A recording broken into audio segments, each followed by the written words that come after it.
All right, hi muckers, welcome back to my YouTube channel. I hope you're all doing very well. So, today is going to be the big video. This is Michaela Testa's response to everything that was going on. We know that she did a two-part podcast deep dive on what was going on with Anna Paul and Addis, who is Anna Paul's brother that she was dating.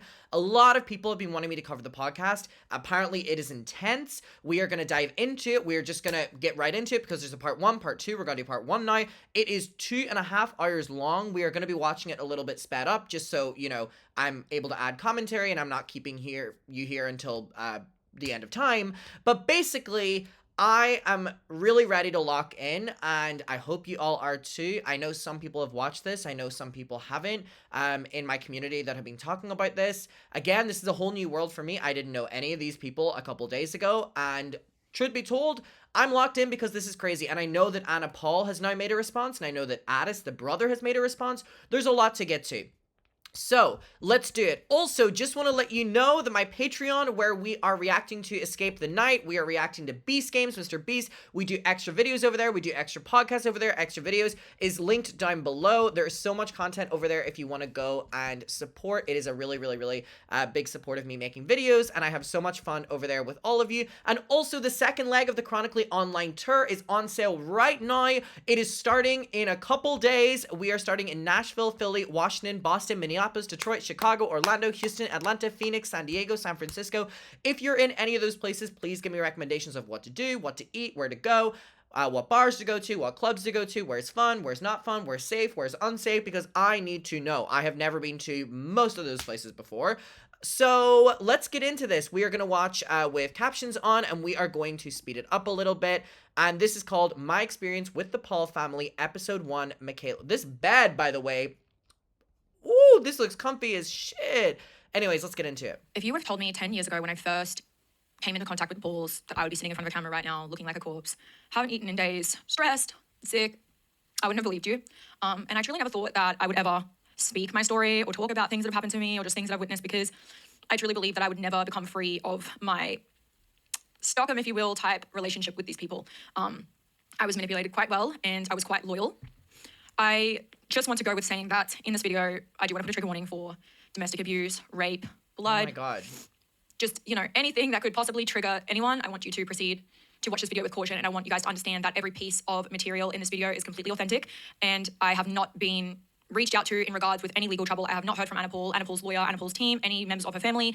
I am not in any way, shape or form in any sort of legal trouble, and as going forward, I stand behind every single word that I say in this video and every single piece of material that I insert into this video. Just as kind of an introduction to kind of give you guys a background story on the type of person I am and give you guys a little bit of a backstory on the way I was able to remain involved and actively participate in some of these actions that are going to be in this video. They are quite disturbing. As I've always said, there is no perfect victim, and I think this is a perfect example of there not being a perfect victim. I am a victim, yes, but I am not perfect. My name's Michaela. I am 25 years old. I just had my birthday 2 days ago. I sat in this bed crying the whole day. As I said, this isn't just tea. This isn't just drama. This shit is very much real and has impacted me for many years. I've kept it inside, and it has slowly chipped away at my soul, my being. And I will say that after today, I do feel like it will lift a bit of weight off my shoulders. And maybe I can do a bit more healing and a bit more coming to peace and coming to terms with the things I've participated in and things that I've dealt with. So when I was first born, my mother was 19 years old. And she was a drug addict. I did not know my biological father, and she did not know who my biological father was. So she raised me on her own until I was about the young age of about 3 months old. And then she met a man that was like a little bit older than her, and he had adopted me at age 3, and I grew up to believe that this man was my father. It showed throughout childhood. I was badly beaten. I was sexually abused by this man. I was enslaved. I had to, raise my other siblings. My mom, she has 7 daughters, and at no point in time during my entire life that I've known her, she has not been pregnant. She was always pregnant, and she just kept popping these kids out to all different sorts of men while also simultaneously being a drug addict. And that very much took a toll on me. Obviously grew up in the system, housing commission. I wouldn't see my mother very often, and when I did, she'd be high. I never saw her not high. And so when I would be at my adoptive father's house, I'd be getting beaten and abused. So it was very tough for me growing up. My favorite thing to do was go to school, because it was 6 hours out of a day where I could be out of an environment where I was either getting abused or having to clean something or just having to witness fucked up shit. So my brain is not wired like a normal person. My brain does not work like other people's brains. And it's something that, sorry about that, I don't want to cry into the mic. It's just something that I've had to realize now that I'm older, that there are things wrong with me. And that's okay because it's not my fault. It's the way I grew up and the things that happened to me. So I apologize if any of my actions in this video you can't make sense of, because naturally I don't make sense sometimes. And it's not funny, but all I can do is laugh at this point in time. My goodness. So when I was about 14 years old, I went out of my own way to try and find my biological father. And I did find him, and we became very close, and I moved into a home with him, and I lived with him. And when I was 18, I lived with him until I was about 18 years old, and when I was 18, he got cancer and passed away. So although I did have a good 4 years, it was very tragic to lose the only parental figure that was ever really loving me or caring about me. So when that happened, I definitely spiraled. I went through a lot of stuff. I did a lot of things, and I'm not proud of any of them. I would act very erratically. I would not be friends with people. I would have trust issues. I always felt just different, like I wanted to be alone. And I just didn't really know what I was doing with my life at that time. I was getting into sex work. I was working at a strip club. I was just all over the shop. I was dating older men. It was a mess. So yes, as a person, I am a mess. My brain doesn't work. My actions aren't gonna make sense in this video, and I just needed to give you a backstory because I don't really get online and tell you guys who I am, what I've been through, how I grew up, which was actually dirt broke, by the way, to the point I wouldn't even be able to explain on the phone. Like, we did not have food. My mother would spend her last money on drugs. She had 7 kids in like a small house with housing commission. She would spend a cent of money on the drugs, as I just said before, but it was just a fucking mess. So that's why, I can get triggered very easily when people start saying they're broke and I see their house and it's like a waterfront home. But let me just get into the video. Which was one of the things that she said, obviously, that, Anna Paul said that her upcoming story was, this rags to riches story, that, she was broke, she had no money, but then in clarification, when getting called out for that not being the truth, she said she felt broke, which is crazy. One of the craziest things I've ever heard, feeling broke instead of actually being broke. I also want to go with saying that this video is not monetized. I have been offered opportunities. I've been offered opportunities to go on other people's podcasts to talk, just been offered money to speak and stuff like that. But it doesn't feel good making money off this. It just doesn't. I'm not making money off this podcast. It's not monetized. No brands are paying me. There's no ads in here. And I would like to keep it that way, at least so much as this topic exists on this channel, because I just don't like the idea of profiting off trauma abuse, particularly other people's trauma and abuse. This all started because I one day woke up and I had gone on my Instagram and I had seen that Anna had bought a new bird, and I had seen that she had done a cash giveaway on her OnlyFans again. And obviously, we're not going to understand. Which, again, I've talked in detail about how weird I find Anna Paul doing these, giveaways, but you have to sign up to her OF to be able to be a part of that. It's, considering she's a very young audience, that is incredibly problematic and incredibly weird. Those 2 things until the end of this video. But those were 2 things that just triggered me to speak. I had to say something. I just had to speak. And it was very scary. I didn't want to. I felt like I didn't want to and I couldn't. And I just thought to myself, well, if I don't, this is going to keep happening. This is going to keep happening to young mothers and teenage girls and whoever else is falling victim to these scams. But also, animals are going to continuously be neglected and purchased and used for content. So oh my God. I took it upon myself to post. What triggered me was just, the posting of the link saying, doing the surprise later than tonight. Posting screenshots that she's sending people $200 and certain amounts of money, how to reach me. She's posting her link. She's telling people where to go in the chance that they might win. That's so problematic in terms of, you're in for the chance of winning money. Just, you know where to find me on my OF. That is so...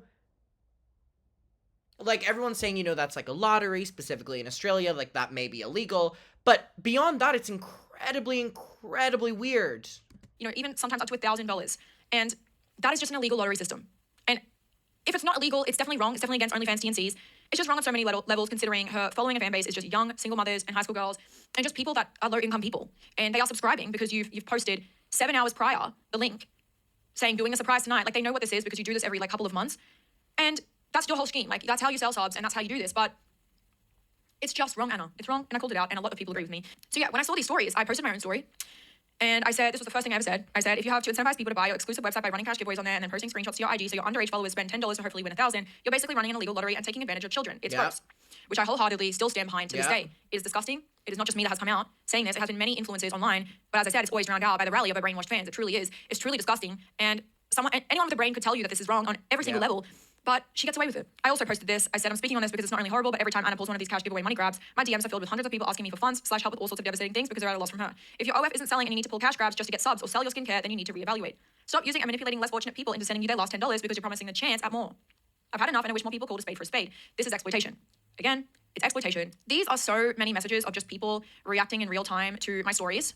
Obviously. Oh my God, I don't know if you saw that, but it was literally people being like, oh, I didn't win any money from her, and now I've spent the last of my money in attempt to win. There's something really shady and just something really icky and disgusting about that's your way of getting subs, specifically for OnlyFans. affected a lot of people. And it's not just these cash giveaways that have affected people. It's also her brand's giveaways where she's, selling all this stuff by putting like MacBooks and like expensive Coach bags and like all these designer items possibly in the package to get sales. So, you'll have this. Which is exactly what the Kardashians used to do. I don't know if anyone remembers when the Kardashians would like post these Instagram photos where they're sitting on like hundreds of boxes of Louis Vuitton and they're like, follow this person, DM this person and you'll win this. And then, High school girls spend their entire paycheck on multiple different packages in the hopes or chances to win a MacBook. But that is gambling. That is underage gambling. She is making profits. She's making a significant amount of profit off of less fortunate people, and she's not licensed to do so. It's wrong on so many levels. And the fact that she didn't address this and at any point from my first initial call out, if you will, just goes to show that she doesn't give a fuck about this. She doesn't care, and she'll probably do it again. And I also just want to say fans and parents particularly have been really angry about this for a long time. I've seen it so many times. I said this before, but you would think after so many people and so many times too of it coming out that she would stop, but she never did. And here's some more times where she has done that in the past. Where she has said on her TikTok, sending $100 to as many people as I possibly can. To the people who have ever supported me on OF, I want to support you back. You know what I mean? It's just like... Oh, that's incredibly, incredibly gross. Oh, that is so gross. I don't think I've ever seen someone do that before. I'm sure it's happened before, but I've never seen someone use that ploy before. That is so gross. 154,000 likes. So many people are going to go and buy a $15 subscription or $17 or whatever it is in Australian dollars in hopes that you're sending $100 to them. Because you said sending $100 to as many people as I possibly can. Like, it's just... Again, not disclosing how many, not disclosing when you're stopping it, not disclosing how many, like when you do it to people. Scare me, Anna. It's so scammy and it's wrong because you have such a young following fan base. And again, what the fuck? And this is another one which is just like a dead giveaway that this is all just plot and a scheme. She said, I'm in the car on a 2-day road trip home and I can't stop thinking about how amazing you guys are and how much support and love you give. I just really want to get back to you. Oh my God, this is so crazy. This is so fake and so manipulative. $100 to the people who have supported me on OF until I get home. Just like reiterating like, hey guys, you've got so much time to go and sub and then you'll see if you get it. Like until I get home. Anna, like it's all Gross. in our faces. As I said, she has young followers, extremely young. And I don't have young followers like her. Almost 95% are all over the age of 18 for me. But we know her fans are so significantly young. We see them at the meet and greets. They are adolescents, like primary school children, as well as older people, yes, but primarily young people. Oh my God, I can't believe Australian people say primary school as well instead of like middle school or high school or whatever it is that Americans say. We say primary school in Ireland and UK. This is the type of content she posts on her social media. Yes, my parents know that I'm an S-worker, and so does my boyfriend, and no, nobody cares. Yes. And I have to close the windows before I start. Grab something from the secret drawer. Let's see if I can feel for it. I can't feel it. Is that it? No, that's a carrot. Okay, I found it. And as for hair and makeup, I'm about to get my hair messy anyway. And makeup, guys seem to not care if you wear makeup, and the girls who watch especially don't care, so it's perfect. You don't even need to wear makeup. I usually post previews on, Tweaky. If you want to watch it, you know exactly where you can. And this is the photo on Tweet. Yeah, like she has a young following and she's posting this type of content. It's just not right. Oh my goodness. Well, I'm an S-worker too, and I am on social media too. I don't post content like that. I'm sure parents are fucking angry about this. With this photo on Tweet, where to go, like, it's just, anyways, whatever. Say that you can't really get her for something like that, because there are influencers out there with names, I'm not going to say, that do make content similar-ish to this, and although they don't have a young fan base like her, they're still on the platform posting content like that, and like, whatever, dude, whatever. But still, I personally just, I don't think it's the right vibe. Until you see stuff like this, where she's posting this on her TikTok account, it's like a trend, and it's like a bunch of things. I don't even understand what it really is, but it just says in big letters on her chest, being Australia's #1 corn star and mums still telling me that I'm doing a good job and that I'm a good influence to their daughter. I didn't think this was real when I first went on and saw this, but I went onto her TikTok and I found it and it's right there. I'm shocked. This is just straight up manipulation, all right? No parent in their right mind is saying that. No parent at all whatsoever is saying that. And I know Anna, and I know she's a manipulator. She would have been maybe getting a couple of comments here and there about the way she is, and parents would have been saying certain things that she posted this to try and drown it out, to try and be like, hey guys, even mothers are saying that this is fine and I'm still a good influence. It's just icky. Wow. Like, it's just icky. All right, I don't agree with that. It's wrong. To me, that's wrong. It's just wrong to me. And I'm not liking this mentality. I'm really not. I'm not liking this manipulation. And then, when she posts stuff like this, it's just... I actually think there's nothing wrong with sex work at all. If I had a daughter, I'd tell her to do OnlyFans. I could not care less. I think it's weird to see sex as such a taboo subject. It's natural. Chill the fuck. All right. I've seen enough here. I would never want my daughter to do S work. It's just fucked. And if that's her attitude, then of course she does not give a fuck that her fans are being exploited to this type of content, particularly underage people. She clearly just doesn't give a fuck, right? And she's never going to apologize for the cash grabs or the whatever else. There's people that get completely shocked that the cash grab thing to me is the biggest issue here. I think it's incredibly manipulative, knowing that your audience are young. Does type of content for work, because her fans are, as this content creator said here, 12-year-old comfort TikToker. Yeah, all right. So it's not just me that's knowing this, that's in the know about this. Look at all these videos. This girl's fans are crazy. They are very, very young, and like this is a child. This is all in the public stuff, by the way. Like this, you can find this on these TikTok channels. God. More children, just such young girls that are probably very vulnerable. And what has always made me so angry was the fact that Addis is a convicted rapist. And when I say convicted, here are the court records for Johannes Paul. It says right here, I paid $50 for this. Australian justice system is quite horrendous in my opinion. They failed me. Okay, that's the brother. Anna's brother. Multiple times. In my life, I wouldn't bother going to the police for a crime because I have been nothing but let down, and I'd rather see fit by putting this piece of shit on blast and telling the world he's a convicted rapist than having it behind a $50 paywall so that more victims, like the girls after me, unknowingly still have sexual relations with a convicted person. It's disgusting. Anyways, here's the court records in case anyone wanted to say that I'm lying or full of shit. Oh my God. They're right here, and I paid good money to get these records. And as you can see, this man is a convicted R-word, and he's at these meet and greets with these young kids around, young children, and yeah, he's a convicted pred, so I don't know why Anna is still bringing this man, showing him off like some sort of nice guy, when we all know he's a piece of shit. Anyone that's met the man knows he's a piece of shit, and, you know, posting him up like he's some sort of prize. It's pissing me off, and also subjecting other young people to be around someone like that. And if you want to say that his name's not Johannes Theodore Paul, his legal name, here is some mail that I happenly just had on my phone. Here is a Medicare card that I had. Oh my God. Scribbled out all the information, of course. More photos of them at the meet and greets together. He's signing fans' heads, his name. It's just sick, Anna. It's just sick. Moving on. When I say I grew up broke, that is my experience. That is how I felt. Broke is a feeling. It's That's how you felt. a feeling now, guys. I know what it's like to grow up with no money on Christmas. You know, my parents spent their last $20 on prawns so that we could have like a nice meal. My brother and I, we used to wrap plastic bottles, like orange juice bottles, and put them under the tree. So it looks like we have a lot of presents like other families. So I know what it's like. So I want to... I just, like, literally, I thought I was living up on the street. I'm not joking. It's weird too because I grew up extremely broke. And when I say extremely broke, I mean my parents were like, bro, we're gonna be homeless. We're like, what do you mean? What are you talking about? We got food from like the homeless shelters, it was all thing. Anyway. So is it... God, this is really crazy considering them when she got called out, she was like, oh, I just felt broke. Broke feeling, or is it homeless shelters, Anna? Because that's a fucking Oh my lie. That is so God. ridiculous. You did not grow up broke. Holy at fuck. all. We saw all of your content throughout. I also just don't understand why that's something you would lie about. Like, she's trying to get what? Like a come up story, but like, oh God. Years. We've seen the stories. There's evidence of you claiming dirt poverty. Do not try and be like, that is how I felt. There's a difference between being broke and feeling broke, and being broke is not something that you actually want to be. So you cosplaying people's actual poverty is insanity to me, Whoa. particularly as someone that grew up around your family and was at your childhood home, at your home when you were in teens. Let's get some motherfucking receipts. By the way, that one video that I just played with the green tights sounds an awful lot similar to my video about me actually growing up broke. When I was young, I grew up broke. Yeah, we've heard it all before. But when I say I was broke, I mean I was literally broke. Everything I owned was shoplifted, and my parents were unsent to me. All right, not saying it's a competition or anything like that, but by the end of this video, you'll understand why I'm saying this now. So Oh, in God. the 26th of September in 2019, you know, Anna's story never stays the same, and I'm going to show you that here. Yesterday, I bought myself a dream car 3 to 4 years ago. Remember, she's posting this in 2019. So 3 years ago from 2019 would be like 18, 17, 16, 15, 2015, 14, right? Or 2015, something like that. I couldn't even afford to eat. My whole life, I was so broke that my family couldn't even afford food, couldn't even afford rent. I thought I was going to be homeless at one point. Now at 20, I've bought myself my dream car, and I'm so proud of myself. I never thought this would happen. If I can do it, you can do it too. Da-da-da-da-da-da-da. Pause to read. Which again, hiding then behind this alleged lie, but using it to like inspire other people. Because obviously when people have a lot of wealth, there's a lot of jealousy, but trying to hide behind like, if I can do it, you can do it, makes people be more, oh, this is manipulative. If you need. BS. Absolute BS, and I'm just gonna let the receipts speak for themselves. So, You would find that this is their house. This is where they grew up. See where the pool is, stuff like that. But, like, I mean, it's a nice house.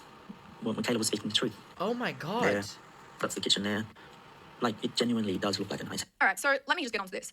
You've got photos on Vildan's Facebook of infant Anna and Addis. I'm talking like, you know, 7 to 6. Because Anna said, oh, I only grew up in those nice houses whenever I was like a teen or like a young adult. Oh, she has photos of them as kids. 5 years old. They obviously moved to Australia when they were 3 years old. They lived in Sydney for a little while, yada, yada, yada. They moved over to Raby Island shortly after that, and then they moved into a waterfront house, which is this house here that I'm showing you. Here's the childhood photos of them being in this house, which is the exact same house that you just saw on the video. So Oh my they lived in this house gosh. for quite some time. As I said, it's a house in Raby Island. It's a waterfront home. It was really nice, especially for like the 2006, 7, 8, 9, or whenever they lived there years. That was not cheap. As I just said in the photo before, Anna posted that Also, literally during a recession as well, like 2008. car photo, and she was saying how, you know, 3 to 4 years ago she couldn't afford to eat. That is bullshit. And, you know, although I've been in the house with Hans Paul while he's sitting there in the lounge room saying, Anna, this is lies. Why would you post this stuff? You know that's not true. And, you know, calling her out for a BS. But she had said at one point that she has to post about her childhood because if she posts anything nice now, everyone just hates on her. So she's really rattling on. It's exactly what I said, which is, you know, people don't like someone flaunting their stuff, but she wants to flaunt her stuff, but is hiding behind an alleged fake or exaggerated story of coming from nothing so that people feel inspired by her posting things, which is, again, so icky and manipulative. And riding on this I'm broke thing so that she can excuse flexing on her story. And you're going to see the true Anna from, like, obviously primary and high school here of her flexy personality that Addis and her Wow. fucking have, right? Which I've watched them change in and out of it so many times over the years. So yes, you know, Hans was calling out the bullshit. I was sitting there like, this is fucking tea because, you know, I'm sitting in this fucking mansion right now and we just went to your other house and it looks so fucking nice. I'm confused where this broke shit is. But anyways, 19th of January 2015, iPhone 6. Fresh set of nails, a watch. Babe, you've got an iPhone 5 in 2013. You're just flexing that you've got the 6 Plus. You've got a Tiffany & Co bag in 2014. You've got the PlayStation 4 when it just came out in 2014. You're always at a cafe eating something. You've always got a Starbucks on. You've always got a Tiffany necklace on. You've got the brands. That's what gets me. You've got the Michael Kors watch. You've got the Celine shirt in 2013. You've got the Ralph Lauren shirt in 2014. You've got more Ralph, endless Ralph. You've got a Louis Vuitton custom, and I can see the packaging in the background. Wallet, Apple Watch, more Tiffany rings. I mean, you've always got a fresh set, as I just said before. Tommy Hilfiger. Oh, she's clocking with receipts right now. Holy hell. More Ralph, iPhone, Ralph, YSL, a watch. And this is all 2013, 2014, and 2015. You've got Coach bags. You've got Victoria's Secret Pink, more Ralph Lauren, more Ralph. The view from your house, your waterfront house that you're literally sitting in, is so fucking beautiful, in your words. You're taking photos in the same house, the waterfront house, that you were in when I just showed you as an infant child, and it's 2014. So you've remained to live in this waterfront house from whatever ages. I'm guessing wow. like ages 6 to, from what I can see here, 2014 currently. So obviously the rent was being paid. Your father was paying that fucking rent, and you were living in this nice island waterfront house this entire time. Oh my God. Again, your first car is a BMW. You've got a fresh set of nails on. You just got your P's. Like, if your first car is a BMW, Anna, you're not broke. You're not broke. Like, I don't know what else to tell you. You're always at a cafe with your mother. You're talking about starving. You've always got a fucking iced latte. You've always got a Tiffany & Co. bag in your hand, watches and Pandora up to the freaking thing. You've got all this makeup, like Too Faced, NARS, Makeup Forever, Anastasia Beverly Hills, back in the 2015s. Like, what? Also, the posting of everything as well goes to show that, like, the flexing in her never has changed. Girl, I don't even need it. I can just keep scrolling through here. I don't even need to say more. And you went on the freaking Threadbro school trip. You went on the Threadbro school trip, and that was like almost $2,000 it cost to go on that school trip. I know that school trip because it's an annual Australian thing, and I didn't go because where the fuck are my parents going to pull $2,000 out of there? Are they going to pull it out of their ass? No, you had experiences, and your parents had the money to pay for it. Does that equal being broke? No, it doesn't. I'm sick of the shit. Wow. You're going to Germany, like you're going to visit your family in Germany. I don't care if you accidentally were in first class and then, sorry, I'm yelling. I get really angry about this because it was really sad to see her father like that. But yeah, like she has experiences. She's going to Germany. I don't care if it was a first class flight, Anna. If you're in economy, it doesn't matter if your mother paid for it, your dad paid for it, or your auntie paid for it. You still had a nice life. You were still getting an economy flight to another country to go skiing, going through all these things, like going through the fields and riding horses and doing all these activities in another country at the age of what looks like 13, 14. It's not adding up. Wow. There's no excuse. At no point in any part of any of the timelines in her life was there any indication of her starving, being broke, being homeless, just like any of that shit. Wow, that's... And then comparing all of that to the TikTok story times she's making, being like, we couldn't eat, we couldn't whatever. God, it's... I've never seen anything like it before. It really is just that at its core. It's wanting to flex, but wanting your audience to not be upset with you flexing. As she said, like 3 to 4 years ago, It's we very clever, I couldn't but... even eat.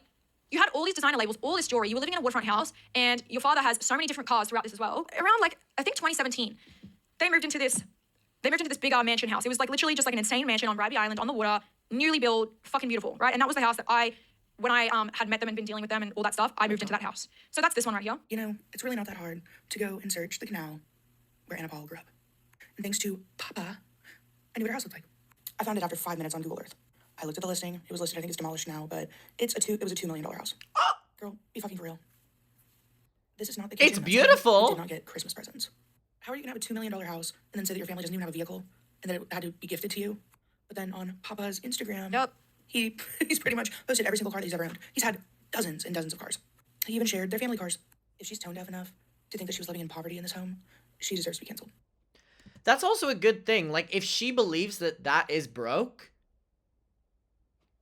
So she wasn't living in poverty in this home, for damn sure. And she wasn't living in poverty in the other home either, all right? She was not living in poverty, period. It's a sham, it's a lie, it's an exaggeration. It doesn't matter, Anna. I don't care what bullshit story you come up with now. I've heard Hans call you out for it. I've sat in that living room while he has literally sat you down and said, why are you posting this type of shit? We had it good. I was making $3,000 a week, yada, yada.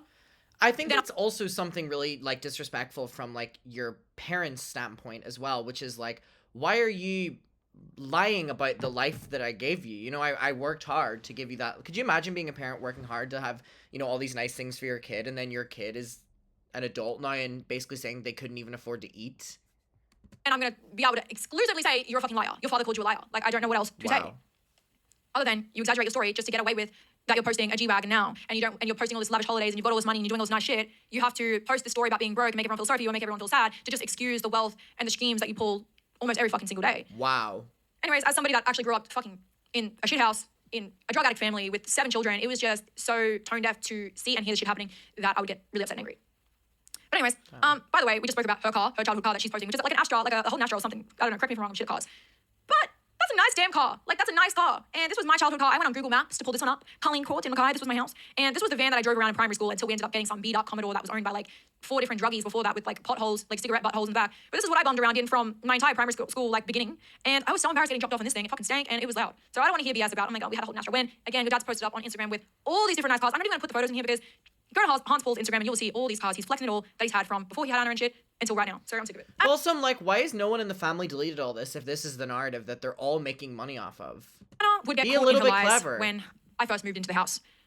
There were so many lies that I would just kind of like see her posting on social media, you know, just to get, you know, empathy or, I don't know, the clicks, the views, whatever it was. I don't know what her point was behind it, but, you know, like I'd just see her up on a story lying and I'm like, whatever. I'm dating her brother, but, you know, we had a lot of mutual friends. We shared a lot of mutual friends and they weren't happy about one of these lies. And that's when their friendship ended. So on the 17th of April 2020, Anna Paul posted on her Instagram story saying, crazy to think that we grew up poor as kids and now we both own our dream cars and we did it all by ourselves before the age of 21. My brother is my best friend and I'm so proud of, I'm guessing she says him and it cuts off. I just want to give you some context. Oh, God. This car in this photo here, I purchased. I bought the damn car. I have the bank records. It was like a $30,000 Mercedes C-Class or something like that. And you'll find out in a minute, but Addis Paul was taking a large percentage of my income from OnlyFans. But that aside, I paid for like $25,000 of this car and I just had paid for $5,000 of it. But that $5,000 was actually money that he had earned from his percentage on my OF that month. And, you know, I didn't even get to send it to him before I bought the car. So in my opinion, I owned the car and the money that he used was also money that he was manipulating and abusing me to get. So technically I bought the car in full, even though I paid out of my own percentage. So my friend Bailey was like, no. She was so pissed. She was like, this is actually just an insane lie, straight up on a story. She's sick of it. So my friend Bailey comments and she comments, Michaela bought this car. So of course that caused drama between Bailey and Anna. So that's when shit went south, when Bailey and Anna started having problems because yeah, Bailey, one thing about Bailey, she's not about the bullshit. She doesn't like liars, she doesn't like bullshit, and she called it out and she was very public about it. When this all went down, you know, Bailey was commenting, Anna had some of her other friends comment back to Bailey. There was kind of this argument going on in the comment section about this. And then this Not Anna had some of her friends respond on her behalf. That's really weird. was a message. Well, you know, I got involved. I started to feel really shitty. I felt like, you know what, Bailey, you're right. This is a blatant lie. This is kind of scary. Because, you know, Bailey was going in on it, like catching out all the other lies about like growing up broke and stuff. This was definitely in Anna's era where she was trying to like rags to riches, bringing it out, you know, the first debut of the rags and riches fake story. And this is just like a message This that is so Clinton Kane. Anna had sent me because I had actually unfollowed Anna. I had unfollowed Anna even though I lived in the house and I was dating her brother because I didn't like the way that she was liking the comments that her friend was making towards my friend about the truth being I bought the damn car. This is So so yeah, I'm just weird. gonna read They're it all out. living This is very together. manipulative, and this is just how Anna is in the situation. She will make her friends ride or die for her lies, pretty much. We are all friends, though. Her comment was unnecessary to comment on who paid for what, and so openly too. To me, something like that is something that you would ask in private, especially since the post was only about how proud I was of how far he has come compared to how broke we used to be. In my opinion, a true friend would have commented something about how proud she is of Addis or whatever, since that is all that she was posted about. Not a true friend would say how proud they are of us. This is so, like, manipulative. Then privately messaged like, they both paid for it, or was it just Addis? Like, it could have been that simple, but that's just my opinion. Maybe it was just misunderstanding, who knows, but da-da-da-da. It's just like, what kind of message is that, Anna? Like, no, my friend's not gonna comment how proud she is of Addis because Addis did not buy the car. Her best friend bought the car, and you're lying on your Instagram post. She's willing to lie. It doesn't matter what it is. Wow. But that's the thing now. Like, now she's 26, she's got Hermes bags, she's got G-Wagons, you know, she's living in an insane mansion now, like, insanely bigger than those other 2 fucking mansions I just showed you. She's got a skincare brand, you know, probably making God knows how much with that. She's traveling everywhere with her whole family. And to this day, this is how she responds when somebody's asking her, who would you like to be for a day if you could be any influencer? And if you could be another content creator for 24 hours, who would it be? Someone who's super, super, super rich. No, like super, super, super rich. I'd get on a jet, I'd get on a yacht, I'd get on a helicopter. Don't you do that though? Kind of, yeah. But I guess so. All right. Oh, that's so weird. Who would you want to be? Someone super rich, and then the interviewer was like, but isn't that you already? And she goes, yeah. Oh, that's all I need to see. And you know what I mean? And it. Oh. Really, this woman is still living in her broke mindset to this day, even though she is so fucking rich right now. She never was broke, and she still believes in her head Wow. right now that she is broke because she can't just hop. Well, that's confirmed that everything else is real to me because Anna Paul now is still believing, I want to be super rich. Aren't you rich right now? Well, yeah. Okay. On a jet real quick right now. And I know that that's what she meant. And it's so funny because watching this video when I first saw it on my TikTok feed, I looked at it and I couldn't believe it. I couldn't believe that Anna had finally, accidentally, I think, because she was so nervous, exposed some of who she really is and how she really is behind That the freaking TikTok. video is And that's what I'm telling. saying. Like, it was insane to watch because I was like, there's no way she said that, but she was so nervous that her true personality actually showed for a sec. And I was cracking up when I first saw this. I was like, oh no. I said, oh my god, she was so fat and sweaty. Now, I do not call my fans fat. That is not who I am, that is not what I stand for. That's not what I've ever stood for. I do not call them fat. I call them overweight. You guys know me, surely. That is not what I stand for. Okay, so I said in one of my videos that I had made at the very beginning of, you know, before this all had started, that she had called a fan fat on the bridge, South Bank, 2021. I heard her call that fan fat. And as I said, at no point in this video am I lying. She called that fan fat. And fat was a word that she used very often, okay? Glenn and I apologize for saying this, but Anna, behind Glenn's back to me and my entire friend group that we had, I think Glenn was Anna's partner at the time. Chloe, Bailey. She would call Glenn fat on the daily. She'd call him fat every single day. She'd fat shame him. She'd fat shame him with her mom. It was mostly like Addis, Anna, Mama. This was the times I recall in person her saying this. She'd be talking shit in German about Glenn. Okay, I heard it, and I also heard her just talking shit to me and my friend group in English as well. Shit about Glenn being fat. It was very fucked to witness, and I'm swear to God, no word to lie. She was saying this about Glenn and Glenn's family for years. Like one time she came back from a trip in Bali with Glenn and all of Glenn's family members, and she had made a really fucked up comment about how they wear shower curtains to the day clubs, and Anna's in a bikini and it feels so awkward because they're so fat, and she literally thinks that his family's jealous of her. It was just really bizarre. Like it was just like an unspoken thing that Addis, her, and Mama hated Glenn's family. And it was always like a them versus Glenn, like their family versus Glenn's family. Very weird. weird. Like, it was just really fucking weird. Another thing that happened that was really fucked up where I'm involved is that, Anna and Mama started this whole intermittent fasting. The whole house is doing it. The whole house is participating. Oh, also, they used to call Hans fat. It makes me fucking sick. They'd always pick on him. You'll hear later in the video, but this whole intermittent fasting thing in the house, and it was kind of like something like don't eat after 6 p.m. and then you can't have your first meal until like lunchtime or 12 or 11:30 or something like that. Called it intermittent fasting, and it's like the ED house fasting period where you only drink water in that time and you don't eat any food, and it's supposed to help you like lose weight or something like that. That was all the plot to try and make Glenn skinnier, and we all had to participate because it was like otherwise Glenn would feel bad about it or something like that. So if we went to Starbucks and he didn't want to get a nitro cold brew and instead he wanted some like Java chip, I know that's Glenn's favorite Starbucks thing, Java chip something. I don't know the Starbucks shit.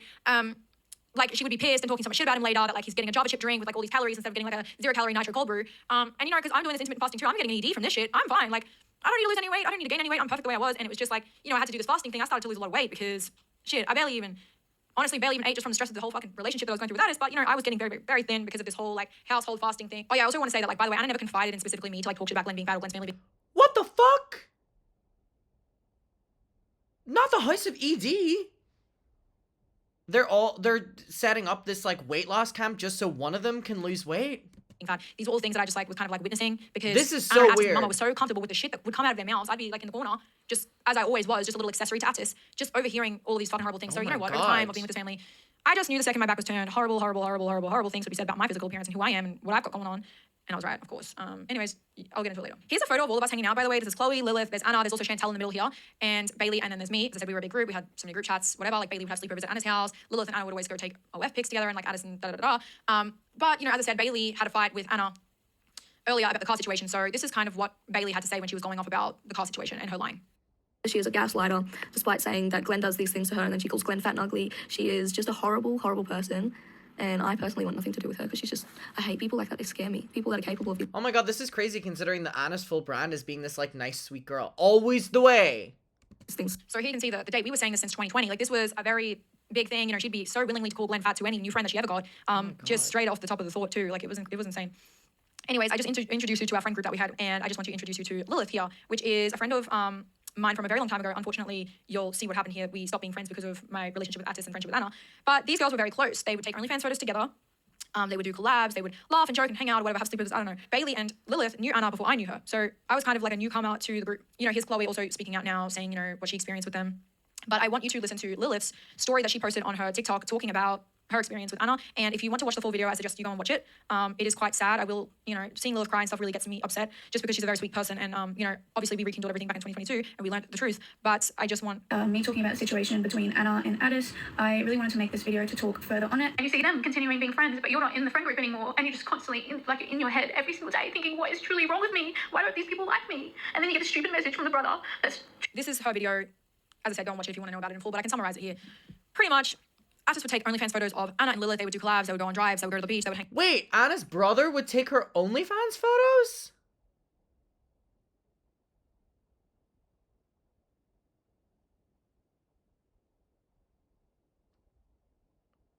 Out. And Anna was actively trying to get Lilith to date Addis.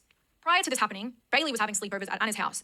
And Anna tried to do the same thing with Bailey. It's also really weird for, like, this sister to be trying to set up her best friend with her brother. It's normally they're trying to not make that happen.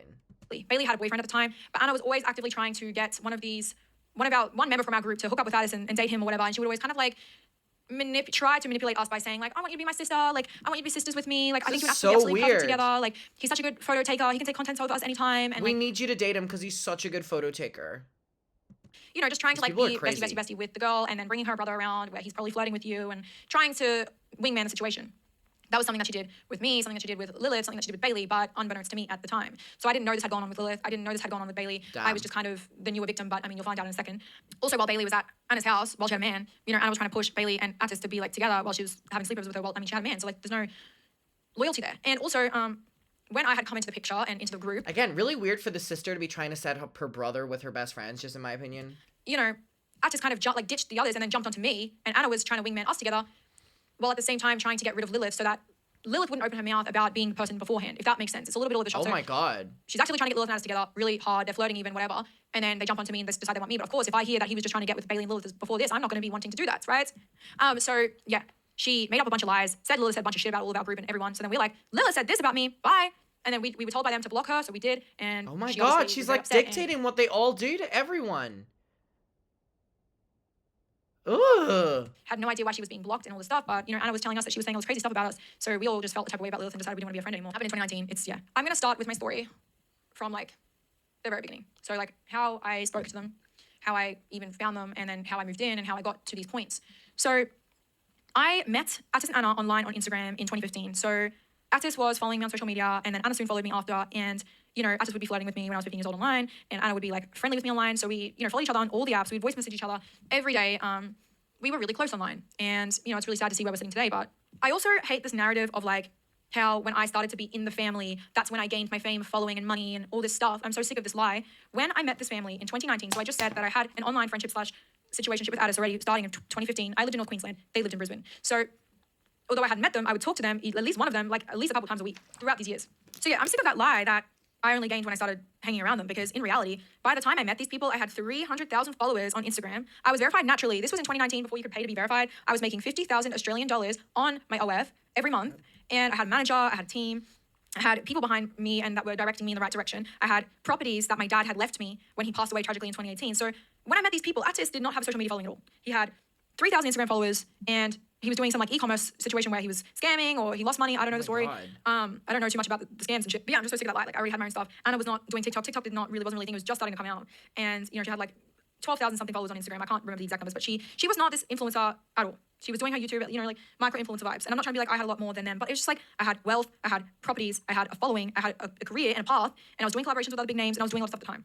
So no, Again, I'm now learning all this lore as well, so I mean, baby, she ran businesses. You know what I mean? She was the person that they're claiming that they were. this family when I was already solidified, okay? I was already in the game. I had been in the game, but I was new to the game. I'd been in the game for a couple of months, but I was still very new. So I was, new to making that sort of money, and I was over the moon and so excited. So when Anna Paul's coming to me and she's saying like, I want you to be my sister, I just can take photos of us every day, like we can do all this content every day, like imagine living at my house, we can just wake up and vlog and all this stuff. And obviously I had flirted with her brother for the last 2 years on social media. Wait, longer than that. I think 3 or 4 years on and off. I flirted with him, I liked him, I thought this nut about him. I was just like, hell yeah, I'm doing that. So I decided to go on a little date with him, and we stayed together in the Gold Coast in Surfers Paradise together. And we stayed with each other for like a week. Wait, I need to mention something. So obviously Addis, unbeknownst to me at the time, he wanted to start an OnlyFans management prior to like Anna, trying to get all of her OnlyFans friends to join her little family at her house. Addis was plotting to start his own management. So it was just, we didn't know, but the timing is... Oh my god, that's so creepy. That's so creepy that he was planning on launching like an OnlyFans management thing while Anna was trying to recruit people to do content with her. fucked, and it was all a plot for What the let's see hell? what woman we Brother can and get to date my sister brother so he can weird. take a percentage and we can start a little OnlyFans management here on the coast. Like, That is and so Lilith made weird. of that, so it's just wild and insane. Now that we're introducing Bailey, I just want to give you a little bit of insight into what she's been posting. So since this entire thing has blown up with Anna and Addis, she's been on her social media kind of like preaching the same things that she's been saying since the beginning. As I said, it's always drowned out by the rally of her brainwashed fans. You know, Lilith has tried speaking out before. Bailey has tried speaking out before. Pretty much everyone in that photo has actually said something about Anna and Addis before, besides me. I was only saying stuff about Addis. But yeah, it's always drowned out. So I'm just going to play a video that Bailey had posted on social media when this all came to be. I feel like the only people that can take down Anna Paul for the evil, lying, narcissistic, manipulative bitch that she is are people that actually knew her, which are me, Chloe, Chantel, Michaela, and Lilith. I'm gonna post some screenshots for you guys. So she does. She posts a lot of Oh my screenshots. God. A lot of receipts. As I said, I've been friends with this girl since I was about 13 years old, 12 I think, 12 years old, and I'm 25 now. I don't know how long that is. You guys do the math. But she was friends with Anna for a long time as well, so you know she's got those receipts. Go and watch this video if you would like to see some of them. So yeah, like that weekend that I met them and the plan that Addis and I had to spend together, it was just a lot of like love bombing, a lot of urgency to kind of like get me to come and live at his house and like be sisters with his sister and be part of his family and hang out. It was just like very, very, very coercive. And my alarm bells were going off. My shitty alarm bells were saying, please, Michaela, like, please don't go to this man's house. And fucking hell, like, I could have saved myself all the fucking shit if I had just turned around then and there when my stomach was telling me no. Of course, I went. The reason why I was more willing to go to his house and see this through was because I was so close with Anna. I mean, we were voice messaging back and forth almost every single day. So I felt like I knew her very well. I felt like I knew him very well. And what did I do? I agreed to go. And, you know, when I did say that I had doubts, obviously, because of Addis's very coercive, love-bombing type behavior, when I had told him that I was having doubts, this is what he sent me. Bring all your stuff. Even if you hate it and you start hating me and you don't want me, stay for 2 days and then just leave. You're not tied down here. I'm not holding you hostage. Just come see me a little bit. And if you hate it, you can leave. If you love it, you can stay. You're welcome. That's so weird. Just know that I'm not holding you hostage. Oh, this video. By the way, that rhymed. I should be a rapper, but no. That was all it took for me to willingly walk into this home, become part of the family, date this man, have, you know, so much fucked shit happen. When I first moved into the house, I noticed there was like a weird dynamic between Addis, Anna, Mama, and they were all very codependent on each other. It was the type of relationship where I noticed that they never spent a day apart. I don't even think they really spent more than like a couple of hours apart. And Anna was very just dependent on Addis, and so was Mama for like emotional, physical, all sorts of needs. So to me, Anna and Addis were just like too close, a little too close for me.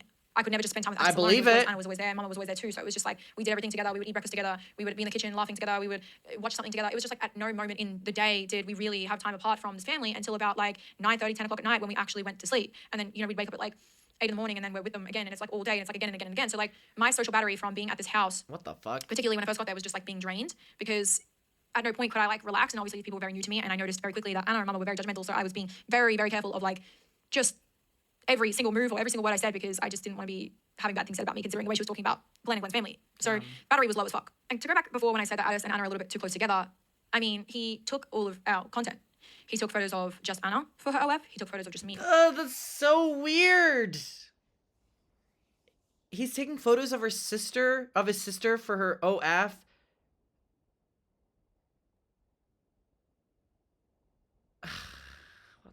Mine. He took photos of Anna and I together for OF, and this What? went on for Your years. girlfriend like, and your years sister? years. So when I tell people that, Your girlfriend and your sister? they literally either don't believe me or they're just completely fucking shocked because it doesn't sound believable, but I'm telling you. So this is a photo. No, this is a video that Addis had taken back in 2019 that she's still selling in 2023, almost 2024 because it's 14th of December when I took the screenshot.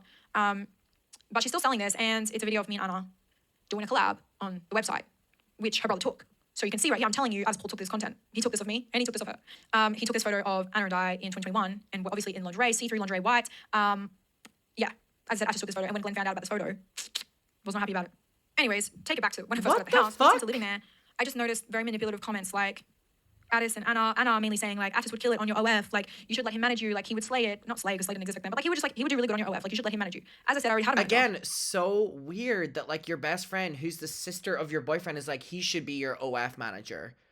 I already had somebody that was doing really good direction, leading me in the right direction, doing really good things for me. So I didn't really need or want, and I wasn't really comfortable with having like a man that I was like seeing or dating like deal with my OF. And I mean, this was like literally a couple weeks after I was there. At this time, we're not dating just yet, but the intentions were there.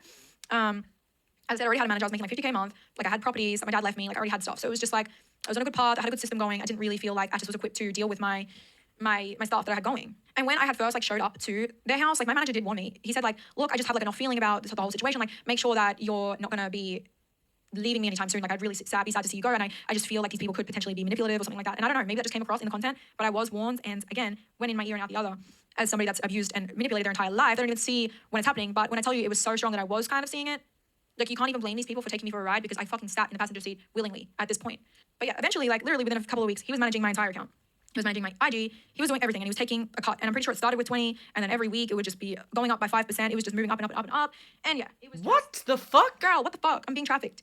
And for anyone that thinks like, oh, like why is she saying this now? Like, girl, it hasn't been a secret that Addis was managing my OF and taking like a 50% cut. Because I mean, when I tell you we got to 50% pretty fucking quick. 50%? Like, what kind of boyfriend takes a 50% cut from their girlfriend's OnlyFans as well, while simultaneously doing nothing too? I don't know. You'll see how it got that far and how I got manipulated. But anyways, I've posted in the coming years about this 50% cut, and I'm just gonna play a video here because I don't know, people are like acting brand new. This person came into my life when I had been going through a lot. My dad just died, I had mental disorders, I had a lot of trauma, I was very new to making money. This person became my manager before we even started dating and started taking a large percent of my income. And then eventually, as time went on, it became 50%. So 50% of my income was going to this person. He was my manager, yet managed absolutely nothing. And I was just giving him. He was barely managing anything. Like he was doing absolutely sweet fuck all. And I mean, of course, there was like promos where like you have to pay like, you know, a couple $100 to a meme page to maybe post a piece of content for you. But when I tell you I was making like $120,000 USD a month when I was like 19, Like, and this man was taking 50% of it, and he was definitely not utilizing any of those funds to like back into promotion. Like, he was just robbing me. He was robbing me at this point. Like, that's how I felt. I genuinely felt like that. So yeah, like, it's no secret. I've posted about it a couple of times.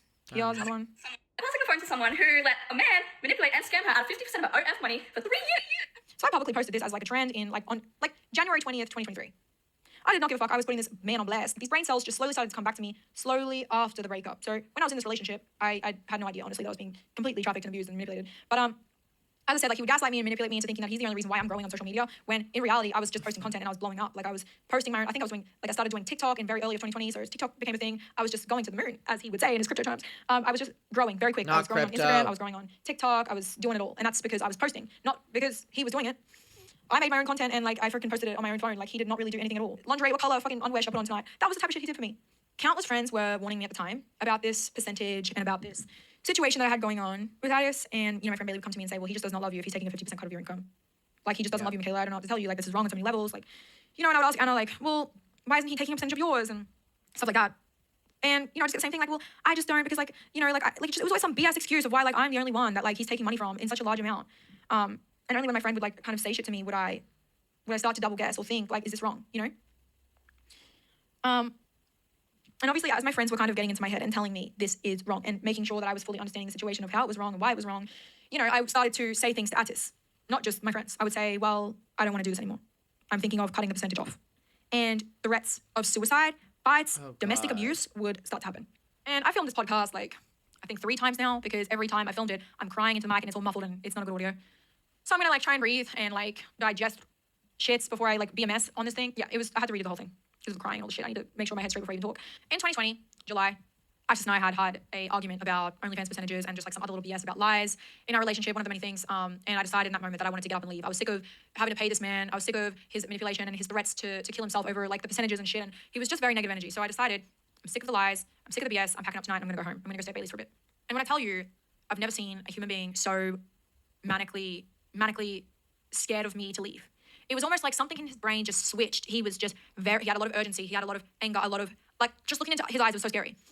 I didn't know what he could do to me. I felt very, very, very scared. So when I had said I'm leaving and I got up and I started to pack my bag, he grabbed me by my arms, smashed me all into doors, yelling in my face, don't leave me, with the he was obviously crying. He was obviously saying he's going to kill himself. He's like, wait, it was just all over the shop. It was just like the world was a blur. It was a spin. It all happened so quick. It was just so scary.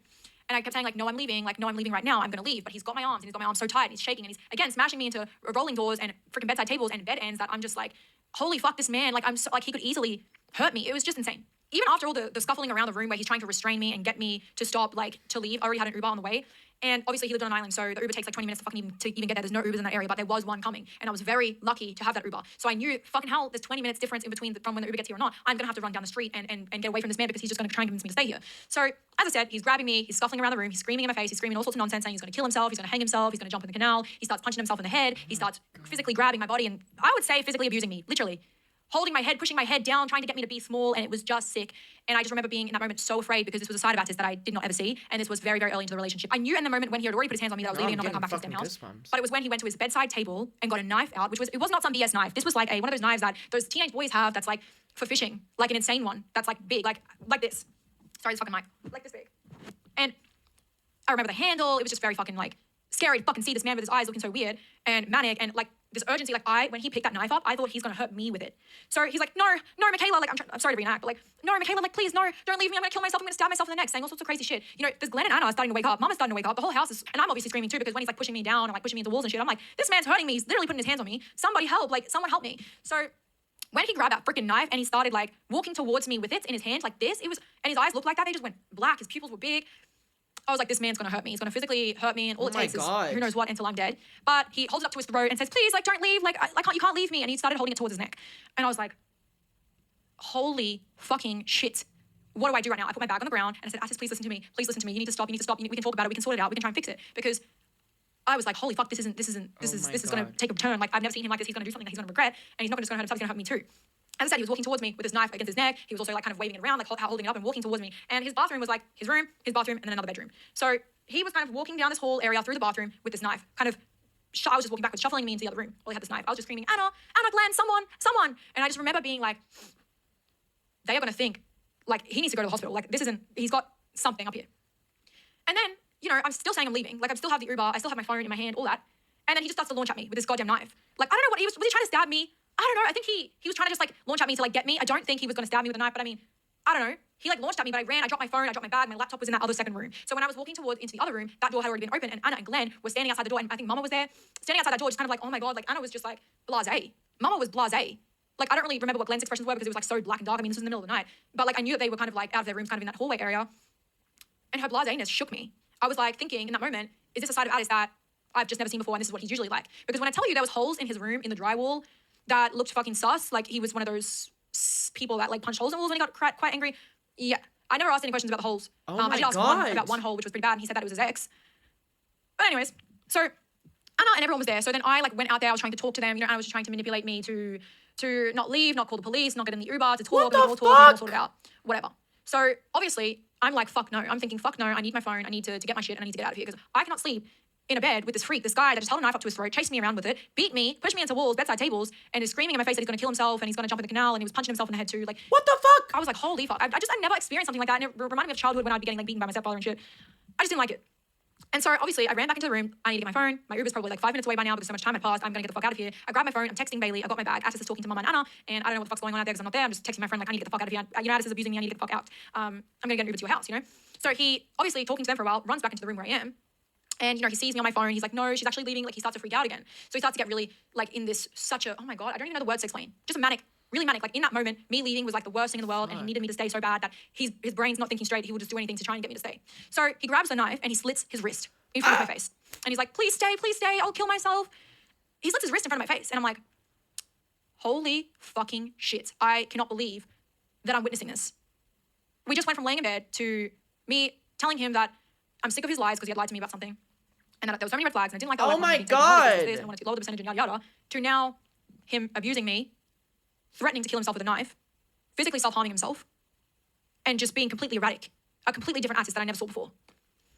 And I was like shaking. I was like, holy fuck. And why is Anna and her mother not reacting how you would react to something? What the fuck? So I start screaming when I see him cutting his wrist, when he slit it. Screaming for Anna, screaming for Mama, screaming for someone to help because I thought he was seriously hurt. I didn't see how deep, I don't know. So I run out of that other room, through the bathroom to the other room, and I try and close the door because I just close the door because I don't know if he's running, but I don't know if he has a knife. Like, I don't know if he's coming to get me next, going to do something to me.